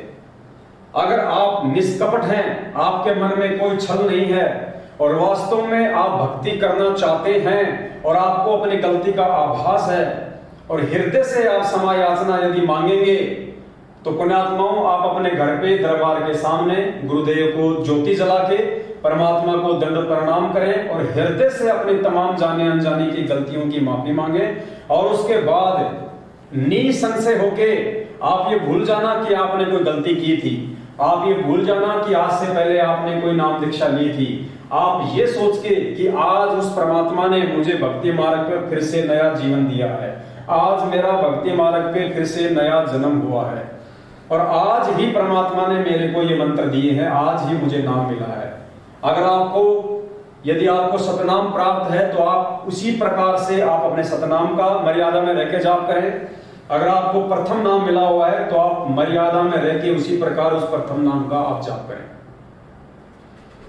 आप अपने मन में ये विचार बिल्कुल भी ना लाएं कि आज से पहले मेरे से इतनी बड़ी गलती हुई थी, मैंने 4 साल परमात्मा की भक्ति छोड़ दी, बीच में मैंने 3 साल भक्ति छोड़ दी। आप उन तमाम बातों को दिलो दिमाग से निकाल दें, क्योंकि एक चीज आपको स्पष्ट रूप से समझ लेनी चाहिए पुण्यात्माओं, इस काल भगवान के लोक में और ये भक्ति करने की यदि किसी के दिल में दोबारा से इच्छा उत्पन्न हो रही है, यदि फिर से कोई आत्मा सतगुरु रामपाल जी भगवान से जुड़ के उनकी शरण में आके यदि ये भक्ति करनी चाहता है, तो पुण्यात्माओं जाहिर सी बात है वो परमात्मा ही आपको सत प्रेरणा करेगा। यानी सतगुरु रामपाल जी भगवान की जो यथार्थ भक्ति है उसकी प्रेरणा काल नहीं कर सकता। इस भक्ति की प्रेरणा आपको परमात्मा ही कर सकता है। और यदि फिर से आपके अंदर यह भक्ति करने की इच्छा जागृत हो रही है, तो पुण्यात्मा विचार कर लेना, परमात्मा का आपके ऊपर आशीर्वाद है। परमात्मा ने आपको क्षमा उन तमाम जाने अनजाने की गलतियों के लिए पहले ही कर दिया है। तभी तो परमात्मा ने आपके अंदर वो इच्छा उत्पन्न की, दोबारा से भक्ति की। आपके अंदर परमात्मा ने सत प्रेरणा की, क्योंकि काल भगवान तो इस भक्ति से आपको दूर ही करेगा। जैसा कि सतलोक आश्रम मैनेजमेंट हरियाणा को निमित्त बना के भक्तों से राजनीतियां करवा के, आरक्षणों में बैठा के, कुपात्रों को ज्योति पाठ और दान धर्म का पैसा दिलवा के, उस पैसे से जो साधन लिए जा रहे हैं वो साधन भक्तों के कर्म फोड़ रहे हैं। साध संगतियों के रुकवाने में वो गाड़ियां इनके काम आ रही हैं। आप लोगों से गैंगस्टरों की सीबीआई जांच के नाम पे पैसे दिए जा रहे हैं। आप लोगों को उन गैंगस्टरों की सीबीआई जांच के धरने में बैठाया जा रहा है। तो काल केवल आपको भक्ति से दूर कर सकता है। काल आपसे वो कुक्रम करवा सकता है जो कुक्रम करने से आपकी मर्यादा टूटे और आप सतगुरु रामपाल जी भगवान की भक्ति से दूर हो जाए। और यहां यदि वापस आपके अंदर सत भक्ति की प्रेरणा जागृत हो रही है, यदि वापस आप सतगुरु रामपाल जी भगवान से जुड़ के उनकी भक्ति करना चाहते हैं, तो पुण्यात्माओं ये प्रेरणा आपके अंदर कौन कर रहा है? गुरुजी। और गुरुजी यदि आपके अंदर प्रेरणा कर रहे हैं तो गुरुजी पहले आपको क्षमा करेंगे, उसके बाद ही तो आपके अंदर प्रेरणा करेंगे। तो गुरुजी ने ही आपको वापस भक्ति करने के लिए खड़ा किया है। इसका मतलब परमात्मा ने आपका नाम पहले ही शुद्ध कर दिया है।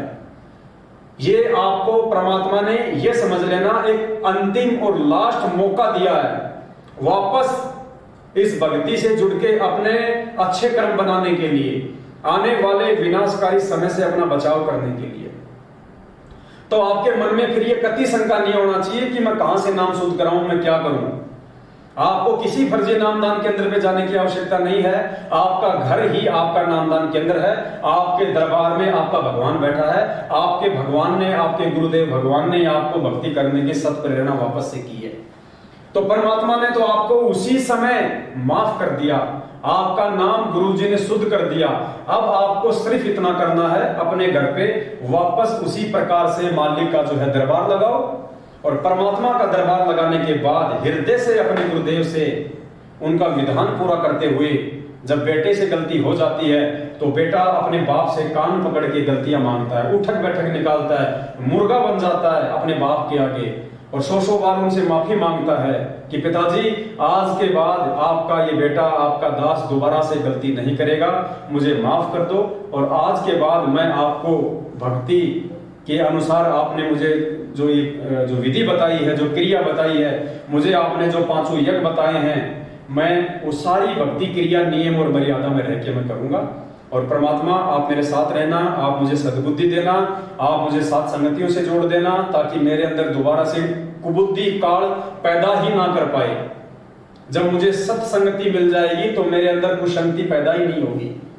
मैं आपके भक्ति विरुद्ध कोई कर्म किसी के बहकाव में आके करूंगा ही नहीं। तो इस प्रकार से फिर आप गुरुदेव से हृदय से समायाचना मांग के वापस पुण्यात्माओं भक्ति मार्ग पे लग जाइए और साध संगति से जुड़ जाइए। इससे बढ़के दूसरा नाम शुद्धिकरण का कोई तरीका नहीं हो सकता। यदि आप फर्जी नामदान केंद्रों पे जाके वापस नाम लेते हैं और सोचते हैं कि मेरा शुद्धिकरण हो गया, तो आप देख सकते हैं थोड़ी देर पहले आपको बताया गया है कि मध्य प्रदेश के धार जिले के नामदान सेवादार जो आप लोगों को नाम दिलवाया करते थे, जो आप लोगों के फार्म भरा करते थे, उन्होंने जो कुकर्म किए, आज देखिए उनके कुकर्मों की सजा।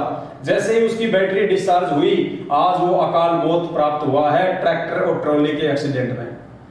तो सोचिए, वो लोग तो सबसे बड़े खंडित लोग हैं। आप जिन फर्जी नामदान केंद्रों पे जाके नाम शुद्ध करवाने की सोच रहे हैं, उन फर्जी नामदान केंद्रों पे बैठे हुए लोग तो सबसे ज्यादा खंडित लोग हैं। वो कहां से आपका नाम शुद्ध करवा देंगे? उनको ना तो नामदान केंद्र खोलने के आदेश गुरुजी की तरफ से, ना ही इन लोगों को नाम शुद्धिकरण करवाने के लिए परमात्मा जी ने नियुक्त किया है। और उल्टे इनके आप इनके कुक्रम देखिए, अपनी ही गुरु बहनों के साथ 8-8 दिन तक नामदान केंद्र के ऊपर, जिसको आप भगवान का मंदिर मानते हैं, इतनी पवित्र जगह मानते हैं, उस जगह पे ये बलात्कार कर रहे हैं। और आज से 1.5 साल बाद इनकी अकाल मृत्यु हो रही है। तो पुण्यात्माओं, आप किन नामदान केंद्रों पे जाके नाम शुद्धिकरण करवाने की सोच रहे हैं? जब तक ज्ञान आधार नहीं बनाएंगे, परमात्मा आपसे सैकड़ों कोस दूर रहेगा, सैकड़ों कोस। तो पुण्यात्माओं, हमने विचार करना पड़ेगा इन सब बातों पे। और अब आपको एक परमात्मा का छोटा सा एक सत्संग सुनाते हैं, जिससे आपको दृढ़ विश्वास हो जाएगा कि वास्तव में वर्तमान में नाम शुद्धिकरण की इस विधि से बढ़ के और दूसरी विधि कोई नहीं है।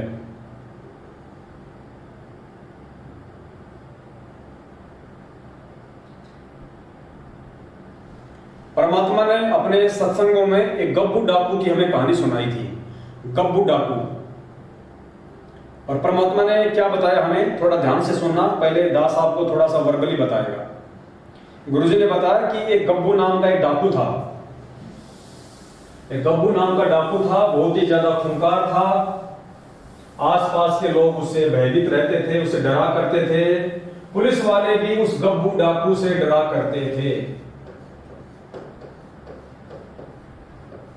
गब्बू डाकू,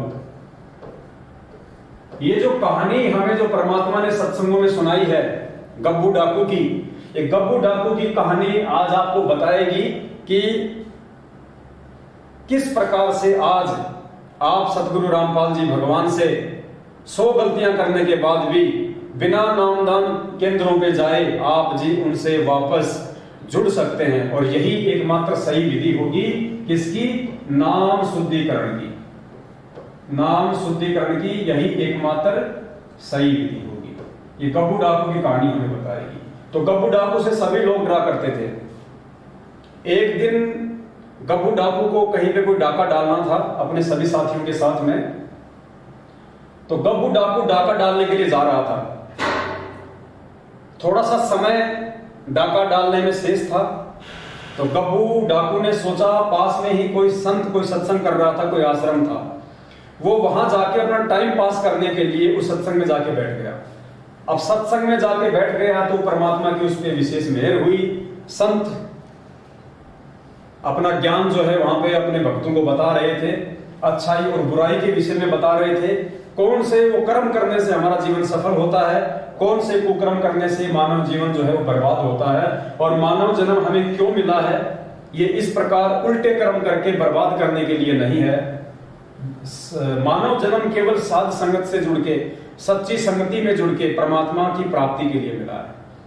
तो गब्बू डाकू के विचार चेंज हो गए और उसने सोचा कि भाई मैंने तो अपना जीवन ही बर्बाद कर डाला। और संगत के जाने के बाद गब्बू डाकू ने महाराज जी को आत्मसमर्पण कर दिया कि आज के बाद मैं आपका शिष्य, आप मेरे गुरु। तो महाराज जी ने कहा कि भाई तुम कौन हो? तो गब्बू ने कहा कि जी मैं डाकू हूं, गब्बू डाकू। अब गब्बू डाकू का नाम सुनते ही गुरुजी ने बताया कि संत की भी सिट्टी पिट्टी गुम हो गई। वो भी डर गया कि यार ये किससे पाला पड़ गया, ये कौन आ गया सत्संग में। तो से वो थोड़ा सा घबरा गया। तो गब्बू ने कहा कि महाराज घबराओ मत, आज के बाद आप मेरे गुरु, मैं आपका शिष्य, और आपके सत्संग सुन के और मैंने आज से वो डाका डालना छोड़ दिया है, मुझे आप अपना नाम दे दो, मुझे आप अपने संगत से जोड़ दो। तो संत ने कहा कि भाई एक काम करो,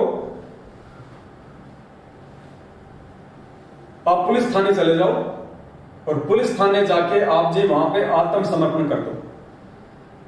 अब गब्बू डाकू ने तो हृदय से उनको अपना गुरु मान ही लिया था। अब गुरु जी के आदेश की तो पालना उनको करनी थी। तो अपने गुरु के आदेश की पालना करते हुए गब्बू डाकू ने पास ही कोई थाना पड़ता था, वहां गया। और उस थाने में जाते ही गब्बू डाकू को सामने देखते ही उसके साथ में हथियार थे, घोड़ा था, काली ड्रेस थी, जैसी भी उनकी पोशाक हुआ करती थी पहले। उस गब्बू डाकू को देखते ही वो पुलिस वाले भी थर थर कांपने लग गए। गब्बू गब्बू गब्बू गब्बू बिल्कुल स्टेबल हो गए। अंदर थानेदार के पास गया, तो थानेदार के पास गया तो कहा जी आप कौन? बोले जी मैं गब्बू डाकू। अब सामने गब्बू डाकू को देख के जिसके नाम की तूती बोलती थी, थानेदार भी हिल गया। बोला भाई क्यों आया? बोले भाई मैं आत्मसमर्पण करने के लिए आया हूं, मैं किसी को मारने नहीं आया। तुम डरो मत, घबराओ मत, मैंने आज से डाके डालने छोड़ दिए। तो थानेदार भी बेचारा डर गया। एसएचओ साहब, एसएचओ ने फोन मिलाया अपने ऊपर के अधिकारी को, तो बात पहुंच गई जो है राज्यपाल तक। राष्ट्रपति या जो राज्यपाल था उस तक बात पहुंच गई। तो गब्बू डाकू को छोटा मोटा आदमी तो था नहीं, इतना बड़ा डाकू था जिसको इतनी पुलिस मिलके भी जिसको नहीं पकड़ पा रही थी। तो राष्ट्रपति वहां पे आ गया उस थाने में, और गब्बू डाकू से आपस में उनकी बातचीत हुई। अपने आत्मा अब विचार करना आगे जो बात हुई, आगे जवाब गुरुदेव का जवाब ये वीडियो सुनेंगे। तो गब्बू डाकू ने कहा जी मैंने तो एक संत के प्रवचन सुने और मुझे तो मालूम पड़ गया कि मानव जीवन की सार्थकता किसमें है और निरर्थकता किसमें है, और जी मैं अपने आप को सरेंडर करने आया हूं, जो सजा आप मुझे दोगे मुझे मंजूर है। तो राष्ट्रपति जो था वो समझदार व्यक्ति था। गुरुजी ने बताया कि राष्ट्रपति जो था वो समझदार व्यक्ति था। राष्ट्रपति ने कहा कि भाई हम आपको अरेस्ट नहीं करेंगे, हम आपको जेल में नहीं डालेंगे, हम आपके ऊपर मुकदमा नहीं चलाएंगे। तो गब्बू डाकू और ज्यादा टेंशन में आ गया। अगर इन्होंने मुझे जेल में नहीं डाला, इन्होंने अगर मुझे मेरे ऊपर मुकदमा नहीं चलाया, तो इसका मतलब इन्होंने तो मुझे माफ ही नहीं किया। और मेरे गुरुजी ने कहा कि तू थाने में जाके समर्पण कर दे। बोला जी आप मुझे क्यों नहीं डाल रहे जेल में, बात क्या है? मैंने इतने लोग मार रखे हैं, मैंने इतने चोरियां कर रखी हैं, मैंने इतने डाके डाल रखे हैं, मैं इतना खुकार आदमी हूं। पहले तो तुम मुझे पकड़ने का प्रयास करते थे, मैं तुम्हारे हाथ नहीं आ रहा था, आज मैं खुद थाने में आ गया तो आप लोग मुझे छोड़ रहे हो। तो राष्ट्रपति ने जो बात कही थी पुण्यात्मा, वो आप सभी भाई बहनों पे लागू होगी। जो भाई बहन बरवाला कांड 2014 के बाद से सतगुरु रामपाल जी भगवान की भक्ति को किन्हीं कारणों से छोड़ चुके हैं, वापस उनको किस प्रकार से भक्ति पे लगना है, ये गब्बू डाकू का आगे का जो प्रकरण है ये आपको समझ आएगा 2 लाइनों में। तो राष्ट्रपति ने कहा कि भाई देखो, हम लोगों को जेल में इसलिए डालते हैं, हम लोगों को उसके कुकर्मों की सजा इसलिए देते हैं ताकि वो सुधर जाए, ताकि वो आगे कोई गलती ना करे, समाज में किसी अप्रिय घटना को वो जन्म ना दे, समाज के लोगों को परेशान ना करे, माता बहनों को परेशान ना करे, लोगों की संपत्ति ना लूटे। इसलिए हम डाकुओं को सजा देते हैं, हम डाकुओं को पकड़ते हैं, उनके ऊपर मुकदमे चलाते हैं, ताकि वो जेल में जाके उसको अपनी गलती का एहसास हो, वो अपने उन तमाम कुकर्मों को छोड़ दे, ये सोच के कि भैया जेल में जाने के बाद में ना तो परिवार से मिलना होता है, ना अपने समाज से मिलना होता है, और वहां पे घोर यातनाएं दी जाती हैं। तो इन सब बातों से परिचित होके 2, 4, 5, 10 साल की सजा काट के वो आदमी वापस उन कुकर्मों से तौबा कर ले और समाज में एक सभ्य नागरिक की भूमिका निभाए। बोला हम तो लोगों को इसलिए पकड़ते हैं, डाकुओं को इसलिए हम उनको जेल में डालते हैं। और भाई जब आपने पहले ही सारे कुकर्म छोड़ दिए, आपको अपनी गलती का एहसास हो चुका है कि आज से पहले मैंने जो किया वो गलत था, मुझे वैसा नहीं करना था, और आज के बाद मैं ये कुकर्म बिल्कुल भी नहीं करूंगा, ज्ञान को आधार बनाऊंगा, अच्छे लोगों की संगति करूंगा, परमात्मा की भक्ति करूंगा।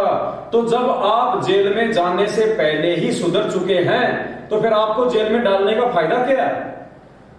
हम तो जेल में इसलिए डालते हैं ताकि लोग जेल जाने के बाद में डर के मारे सुधर जाएं, और तुम जेल जाने से पहले ही तुम सुधर चुके हो, अपनी गलतियां तुमने स्वीकार कर ली है, तुम खुद आत्मसमर्पण करने के लिए अपने आप को और अपने हथियारों को थाने में आ चुके हो। तो भाई हमने तुमको माफ कर दिया, तुम जाओ यहां से, हमने तुमको माफ कर दिया। तो पुण्यात्माओं, अब आप ये कहानी आप सदगुरुदेव जी के मुख कमल से आप सुनिए, उसके बाद फिर आपको इस कहानी का रहस्य आपको समझ में आएगा।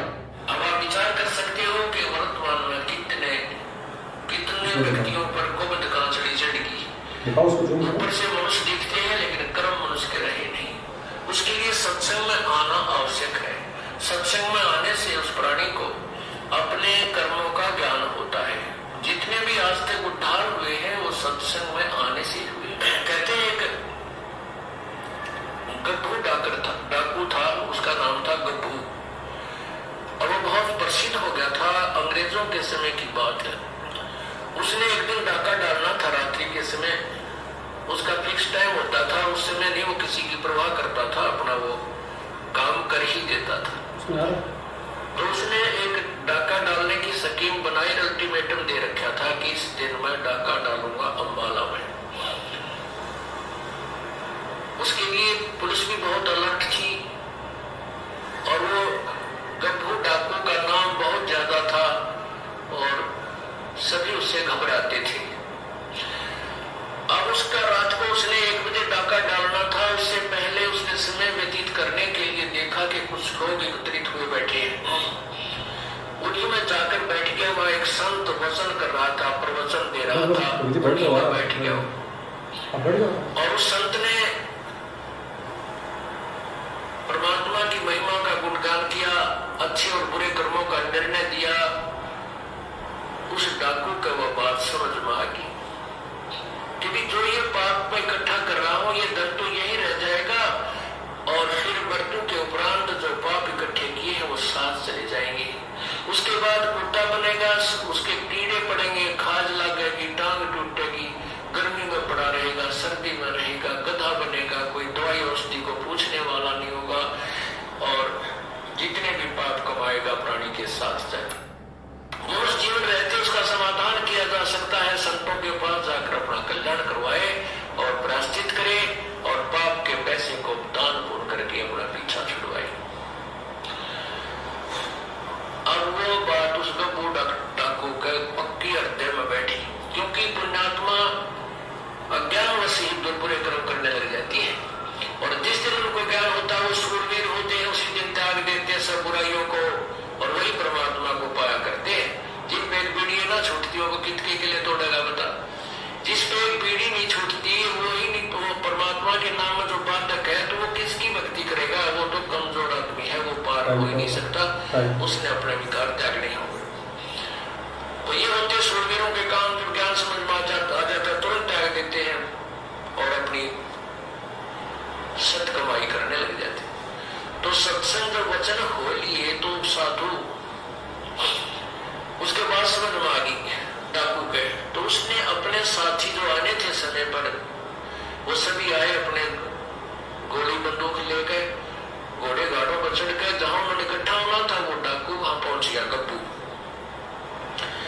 उन डाकू अपने साथियों से कहा, भाई आज के बाद गब्बू डाके नहीं मारेगा और ना ही कोई बुराई करेगा। आज मैंने सत्संग सुन लिया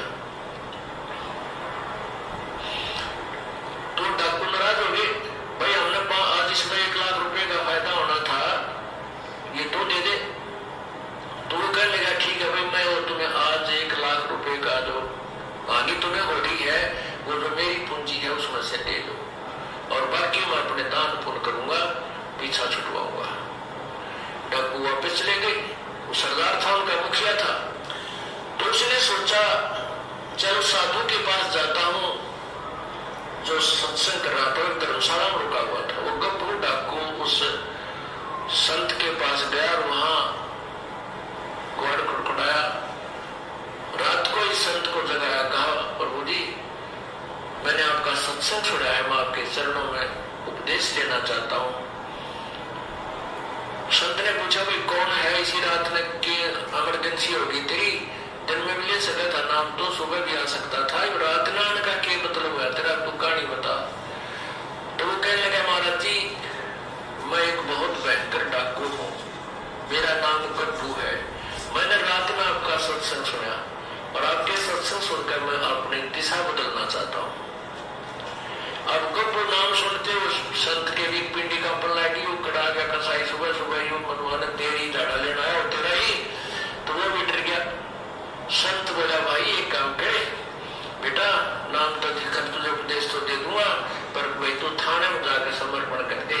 कहते यहाँ पर पुलिस वाले मेरी भी घीस बांध दे रहे और यहाँ आ जाए मुझे भी तंग करे बेटा। अब साधु की बात का उसके असर हो गया, चल ठीक है थाने में चला जाता हूँ। तो गप्पू डाकू थाने में चला गया। अब थाने में थानेदार बैठा, आगे पुलिस वाला खड़ा, वो संतरी खड़ा था थाने का आगे। वो बोले भाई कौन है, कि जा अंदर नहीं जाना, खड़ा हो गया बाहर। तो बोला भाई मैं गप्पू डाकू हूँ और तेरे थानेदार से मिलना आया हूँ। अब गप्पू डाकू नाम सुनते 2 कदम पर खड़ा, उस संतरी की हाथ का पर ला गया, बंदूक भी हाथ छूट गई और बंदूक उसने ठा ली कि तेरे को मारना दे बात। और बंदूक दौड़ी गाड़ी का निगाह पेटी एक लो लको दी, उससे दूर सामने थानेदार बैठा था कमरे में। तो वो भीतर अंदर गया तो बोला कौन तू, कैसे आ गया? न बोला जी मैं हूँ गप्पू डाकू। अब गप्पू डाकू कर दो थानेदार का, गप्पू डाकू ठोकर है, कुकर आ गया, उसके पीछे आ गई, कसाई छाती पा गए, मारेगा भाई। तो कहने लगा जी, वो थानेदार नहीं बोल पाया, कति घबरा गया, पसीने आ गए। उसने सोचा है भी वो कुर्सी पर उठाकर उस थानेदार के चौकी से कुर्सी पकड़कर बाहर आंगन में बैठ गया, ताकि वो अपनी एकांत में सलाह मशवरा कर लेगा अपने बड़े अफसराते, मेरे से डरता भी कुछ नहीं कर पा रहा है। तो जब उसने देखा कि वो शांत होकर बैठ गया गप्पू डाकू, तो थानेदार की मस्सी पड़ गई। तो उसने वायरलेस वगैरह मिला, मनो का गवर्नर तक बात पहुंच गई और कहते हैं चारों तरफ से पुलिस आ गई, गवर्नर भी आ गया।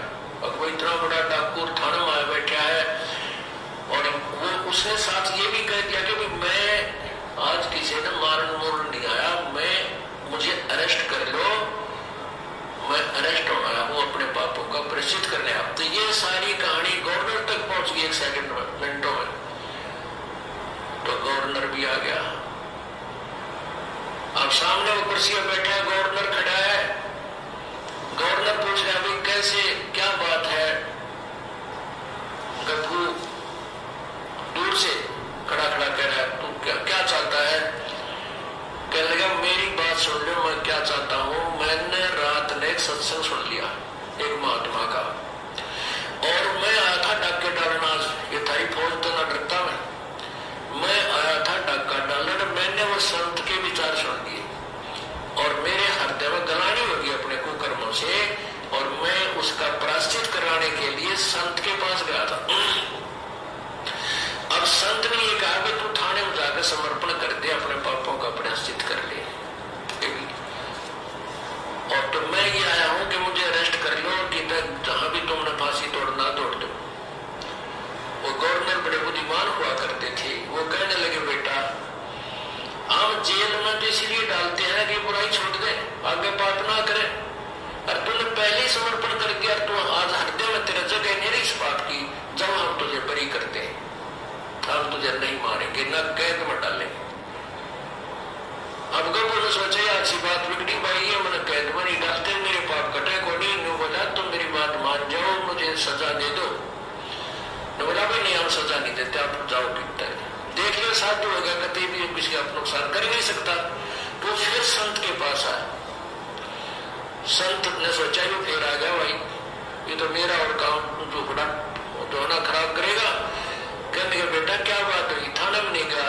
उसने सारी कहानी बता दी, महात्मा जी मैं थाने में गया था, गवर्नर तक आ गया उनका, और मैंने सारी बात कह दी कि मुझे अरेस्ट कर लो, मुझे सजा दे दो, चाहे मुझे सूली फांसी तोड़ दो तुम, मैं अपने पापों का प्रायश्चित कराना चाहता हूँ।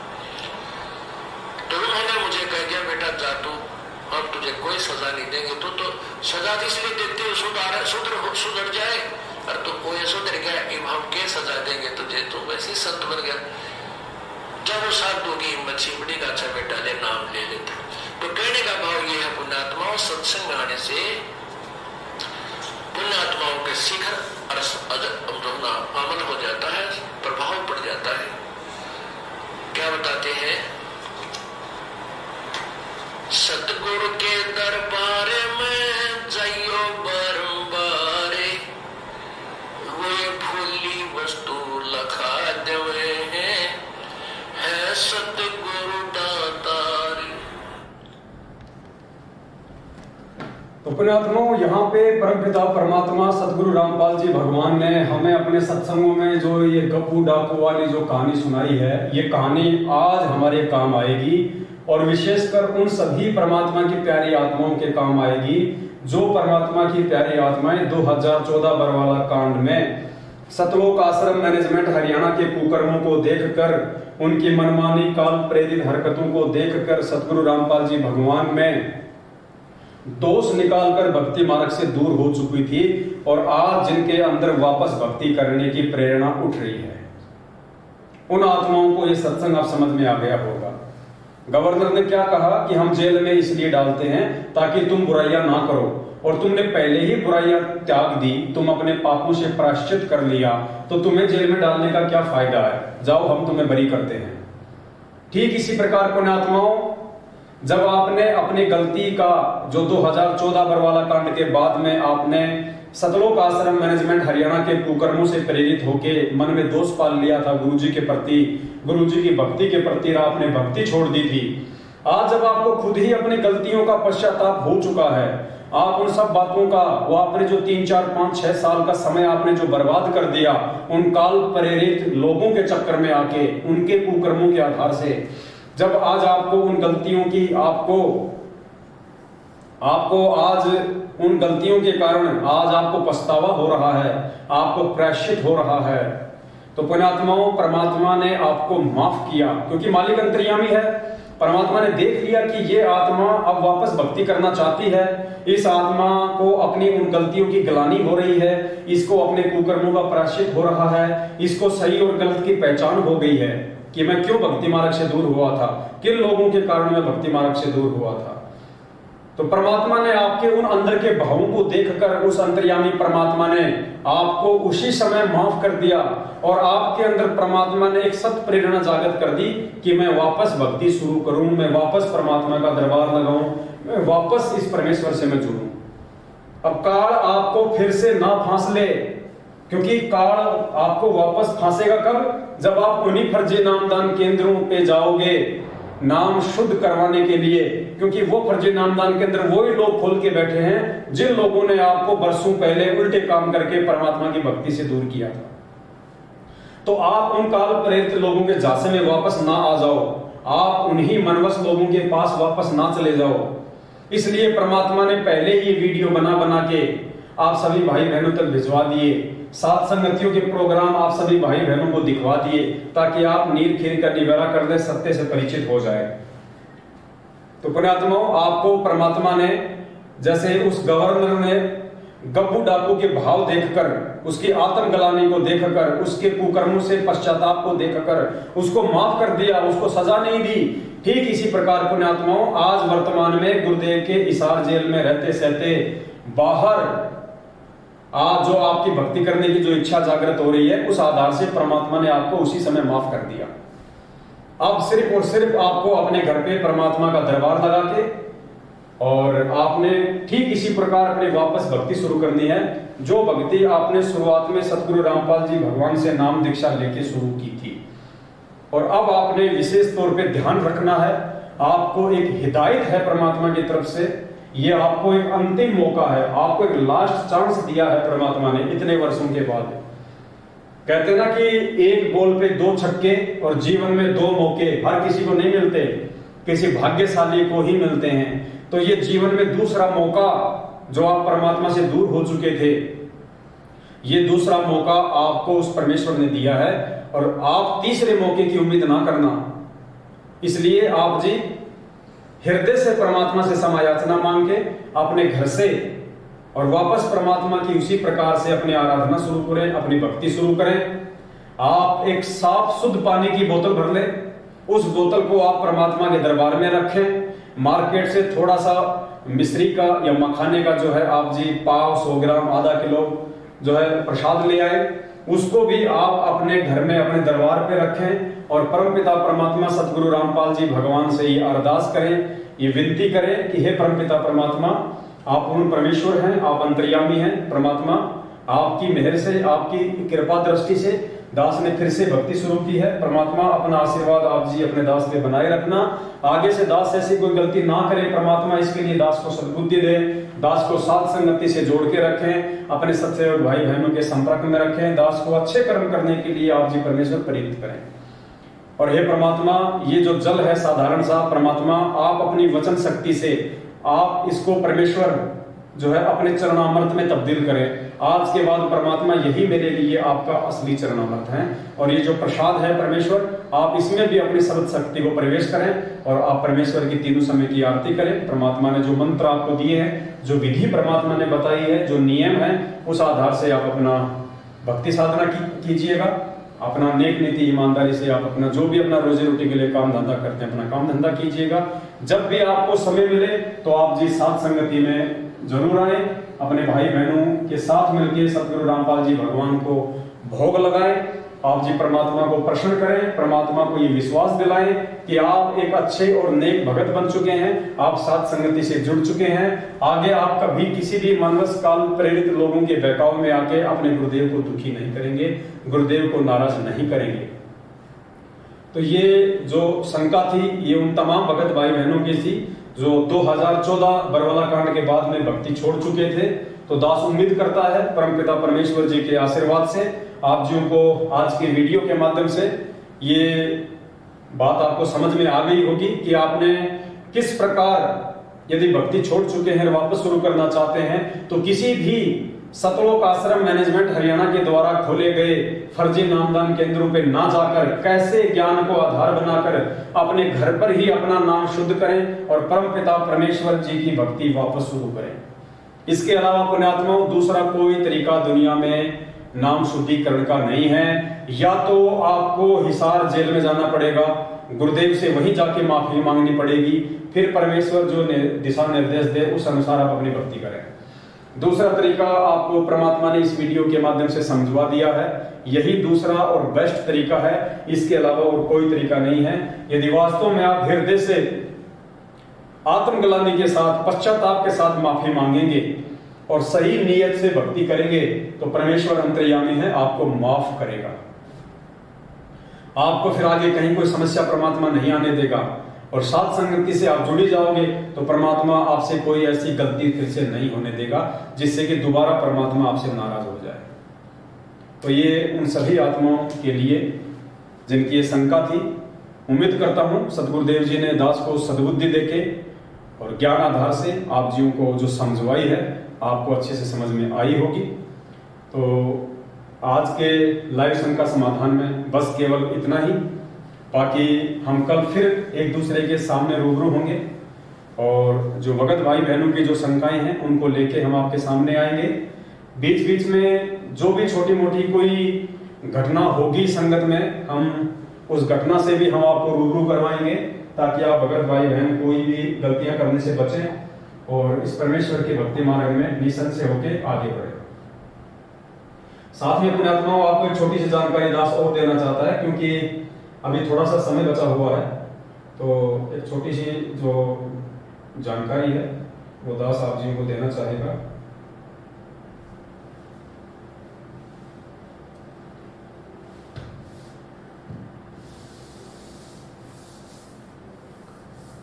ये पुण्यात्माओं अभी 4-5 दिन पहले की बात है, ज्यादा दिन नहीं हुए हैं इस घटना को। आप जो ये वीडियो देख रहे हैं स्क्रीन पे सामने, एक वीडियो है जो आप जी के सामने है।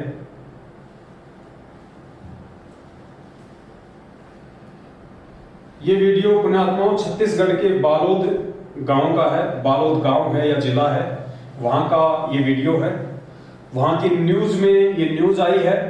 और दास आपको बता दें कि आप किन काल प्रेरित मनवश लोगों की कुसंगति में उलझे हुए हैं, किस प्रकार से आप लोग सतलोक आश्रम मैनेजमेंट हरियाणा की कुसंगति में सहयोग देकर, भेड़ चाल में चलते हुए, अंधे होकर, आंखों पे काली पट्टी बांध के आप इन लोगों का साथ देकर कैसे आप लोग अपनी मौत को न्योता दे रहे हैं, कैसे आप उस परमात्मा को दुखी कर रहे हैं, नाराज कर रहे हैं, ये वीडियो आपको समझाएगा। जिस व्यक्ति ने थाने में जाके, पुलिस स्टेशन में जाके सतलोक आश्रम मैनेजमेंट हरियाणा के द्वारा नियुक्त स्टेट कोऑर्डिनेटर मनीष साहू के ऊपर जो आरोप लगवाए हैं, जो एफआईआर दर्ज करवाई है, वो कोई सत्सेवक नहीं है। सतलोक आश्रम मैनेजमेंट हरियाणा से ही 2020 में इन्होंने नाम दीक्षा ली थी, और 2020 के बाद जब इनको पता चला धीरे धीरे सच्चाई का, और इन्होंने सतलोक आश्रम मैनेजमेंट हरियाणा के फरमानों को मानने से इनकार कर दिया, उनके पीले पर्चों को मानने से इनकार कर दिया कि भाई हम किसी व्यक्ति की कोई बात नहीं मानेंगे। हम जब गुरुदेव से जुड़े थे तो पीले पर्चे देख के नहीं जुड़े, हम ये फर्जी ऑडियो सुन के नहीं जुड़े, हम गुरुदेव का सत्संग सुन के जुड़े थे, और हम गुरुदेव के सत्संगों में कही गई बातों को ही उनका आदेश मानेंगे जब तक गुरुदेव हिसार जेल से बाहर नहीं आ जाते हैं।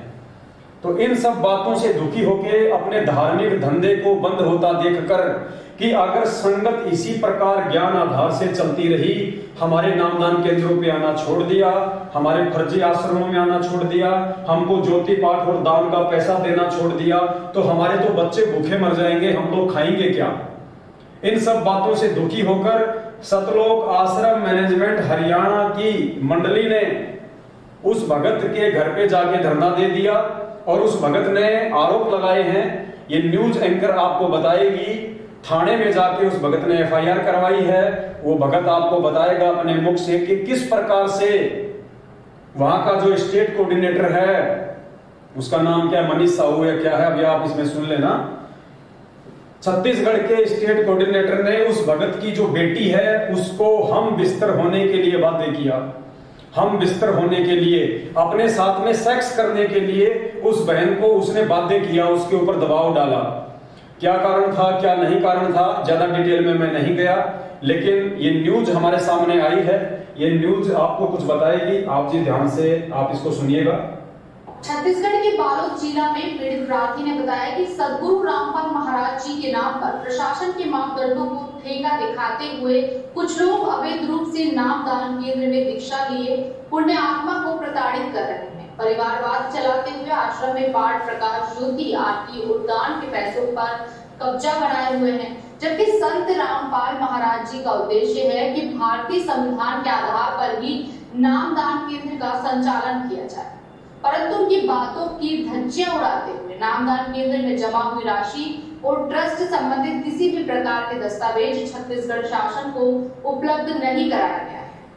संत रामपाल के शिष्य महिलाओं की इज्जत करते हैं, परंतु राज्य संयोजक दुष्यंत, जिला संयोजक प्रमोद, मनीष एवं उद्धर आदि लोगों द्वारा बदनाम करने की नियत से लज्जा भंग करने की कोशिश की जा रही है। कारण मात्र इतना है कि ब्लॉक सेवादार मनीष जो भगत है उन्होंने आरोप लगाया है कि वहां के जो स्टेट कोऑर्डिनेटर हैं उन्होंने उनकी बेटी की लज्जा भंग करने की कोशिश की, हम बिस्तर होने का आरोप लगाया। इन्हीं के लोग हैं ये, कोई सत्सेवक नहीं है, इन्हीं मैनेजमेंट के लोग हैं जो मैनेजमेंट के कुकर्मों से दुखी होके पुलिस स्टेशन में जाके इनके स्टेट कोऑर्डिनेटर के खिलाफ FIR दर्ज करवा रहे हैं। आगे सुनिए।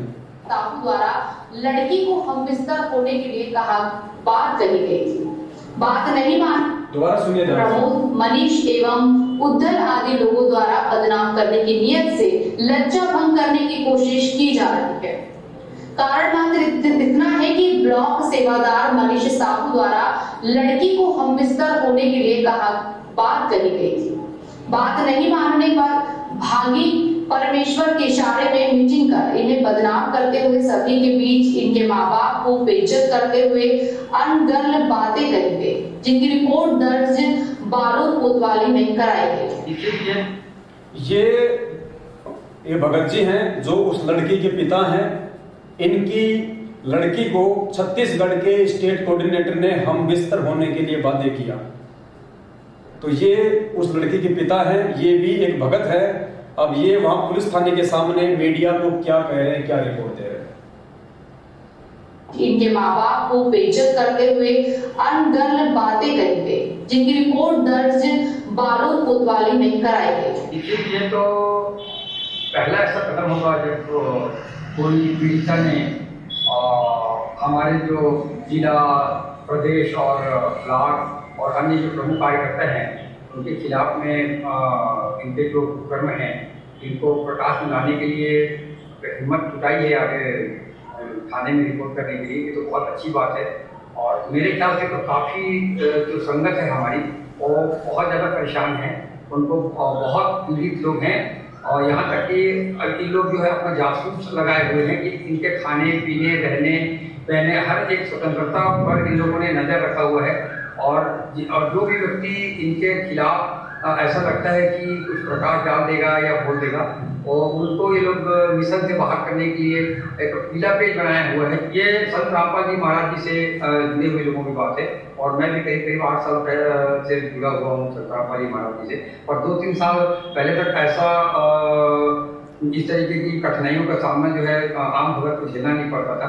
अभी इन लोगों ने अपना एक बूथ बनाया हुआ है, वो भी जो चयनित किए गए हैं ब्लॉक सेवादार, जिला सेवादार या कोई स्टेट सेवादार, वो आम संगत के थ्रू बनाया नहीं गया है। ये कहीं ऊपर से लोग बन के आता है और ये लोग ऊपर से ही किसी चीज का पालन करते हैं या संगत से बनाए हुए जो लोग रहते हैं जिनको आम संगत बनाना चाहती है कि इनको हम अपने लिए जिला सेवादार चुनेंगे ऐसा, तो उन लोगों का यहाँ पे कोई चलने नहीं दे रहा है। तो पुण्यात्माओं, इस प्रकार से उस लड़की के पिता ने आरोप लगाए हैं। आप सबके सामने वीडियो है, लड़की का पिता है, थाने के सामने से मीडिया को इंटरव्यू दे रहा है, FIR करवाई है और स्पष्ट कह रहा है कि पूरी संगत छत्तीसगढ़ की महादुखी है इन लोगों से। पिछले 3-4 वर्षों से ये जो मैनेजमेंट है सतलोक आश्रम हरियाणा, इन्होंने संगत को बहुत ज्यादा दबा के रखा हुआ है अपने धार्मिक धंधे के लिए। ये संगत को डरा के रखते हैं, धमका के रखते हैं। कोई भी व्यक्ति यदि इनकी बातों को नहीं मानता है जो हमारे गुरु जी के ज्ञान के खिलाफ होती हैं, तो उन लोगों के घर पे आके मंडली बुला के उनको डराते हैं, धमकाते हैं, उन लोगों को मिशन से बाहर करने के लिए दबाव डालते हैं। तो ये सारी बातें आपको लड़की के पिता ने, जो कि भगत हैं, संत रामपाल जी के भगत हैं, इन्होंने आपके सामने बताई है। दास कोई अपनी तरफ से नहीं बता रहा है। और हम ये भी नहीं कह सकते कि ये झूठ बोल रहे हैं या ऐसा नहीं हो सकता, क्योंकि अभी आपने 1 घंटे पहले इसी वीडियो में देखा कि 1.5 साल पहले जिस नामदान सेवादार ने, जो कि मध्य प्रदेश के धार जिले का था, जिसने एक नाम शुद्ध करवाने गई शादीशुदा बहन के साथ 8 दिन तक बलात्कार किया, आज लगभग 16-17 महीने के बाद में ट्रैक्टर और ट्रॉली के एक्सीडेंट में उसकी मौत हुई है। आज उसकी अकाल मौत हुई है जिसने जो कुकर्म किया था। तो इन सेवादारों के लिए, इन ब्लॉक सेवादारों के लिए, इन कोऑर्डिनेटरों के लिए ऐसी कोई बड़ी बात नहीं है। ये संगत को केवल भेड़ बकरियां समझते हैं, संगत को मक्खी मच्छर समझते हैं, संगत को केवल अपने धार्मिक धंधे का एक सीढ़ी समझते हैं। और वो मूर्ख व्यक्ति है, वो ज्ञानहीन प्राणी है, जो इतना समझने के बावजूद भी, इनकी इतनी उल्टी और मनवश काल प्रेरित घटिया हरकतों को देखने के बावजूद भी, और आए दिन उन घटिया हरकतों के चलते जो इनकी मृत्यु हो रही है, इन सब बातों को नजरअंदाज करके, आंखों पे काली पट्टी बांध के, फिर भी इन्हीं मनवश कुकर्मी लोगों का साथ दे रहे हैं और अपने आने वाले आध्यात्मिक क्षेत्र में, अपने भविष्य में, अपने जीवन में कांटे बो रहे हैं। तो ये कोई बड़ी बात नहीं है। लेकिन समझदार वो होगा, अच्छी आत्मा वो होगी, सतगुरु रामपाल जी भगवान का कृपा पात्र भगत वो होगा जो समय रहते इन सभी ज्ञान विरुद्ध घटिया हरकतों से शिक्षा लेते हुए संभल जाएगा। जो सतलोक आश्रम मैनेजमेंट हरियाणा को, जो कि काल प्रेरित है, सतगुरु रामपाल जी भगवान के यथार्थ 13वें कबीर पंथ को उसका सत्यानाश करने के लिए, उसको बर्बाद करने के लिए, लोगों को इस मार्ग से तोड़ने के लिए आया हुआ है। अच्छी आत्मा वो होगी जो समय रहते सात संगत से जुड़ जाएगी, सत्संगों के वीडियो देख के नीर खीर का निवेरा कर लेगी और इस बात को अच्छे से जान लेगी कि यदि आज आपका भला हो सकता है, यदि आज आप निसंशय होकर भक्ति कर सकते हैं, सतगुरु रामपाल जी भगवान के सही मानने में आप उनकी शरणागत हो सकते हैं, आप अपने आप को एक अच्छा सुयोग्य भगत कह सकते हैं, तो सिर्फ और सिर्फ सात संगति से जुड़ के ही ऐसा संभव है, दूसरा उसका कोई तरीका नहीं है। तो पुण्यात्माओं, इस प्रकार की घटनाएं आपकी आंखों के सामने घटित हो रही हैं।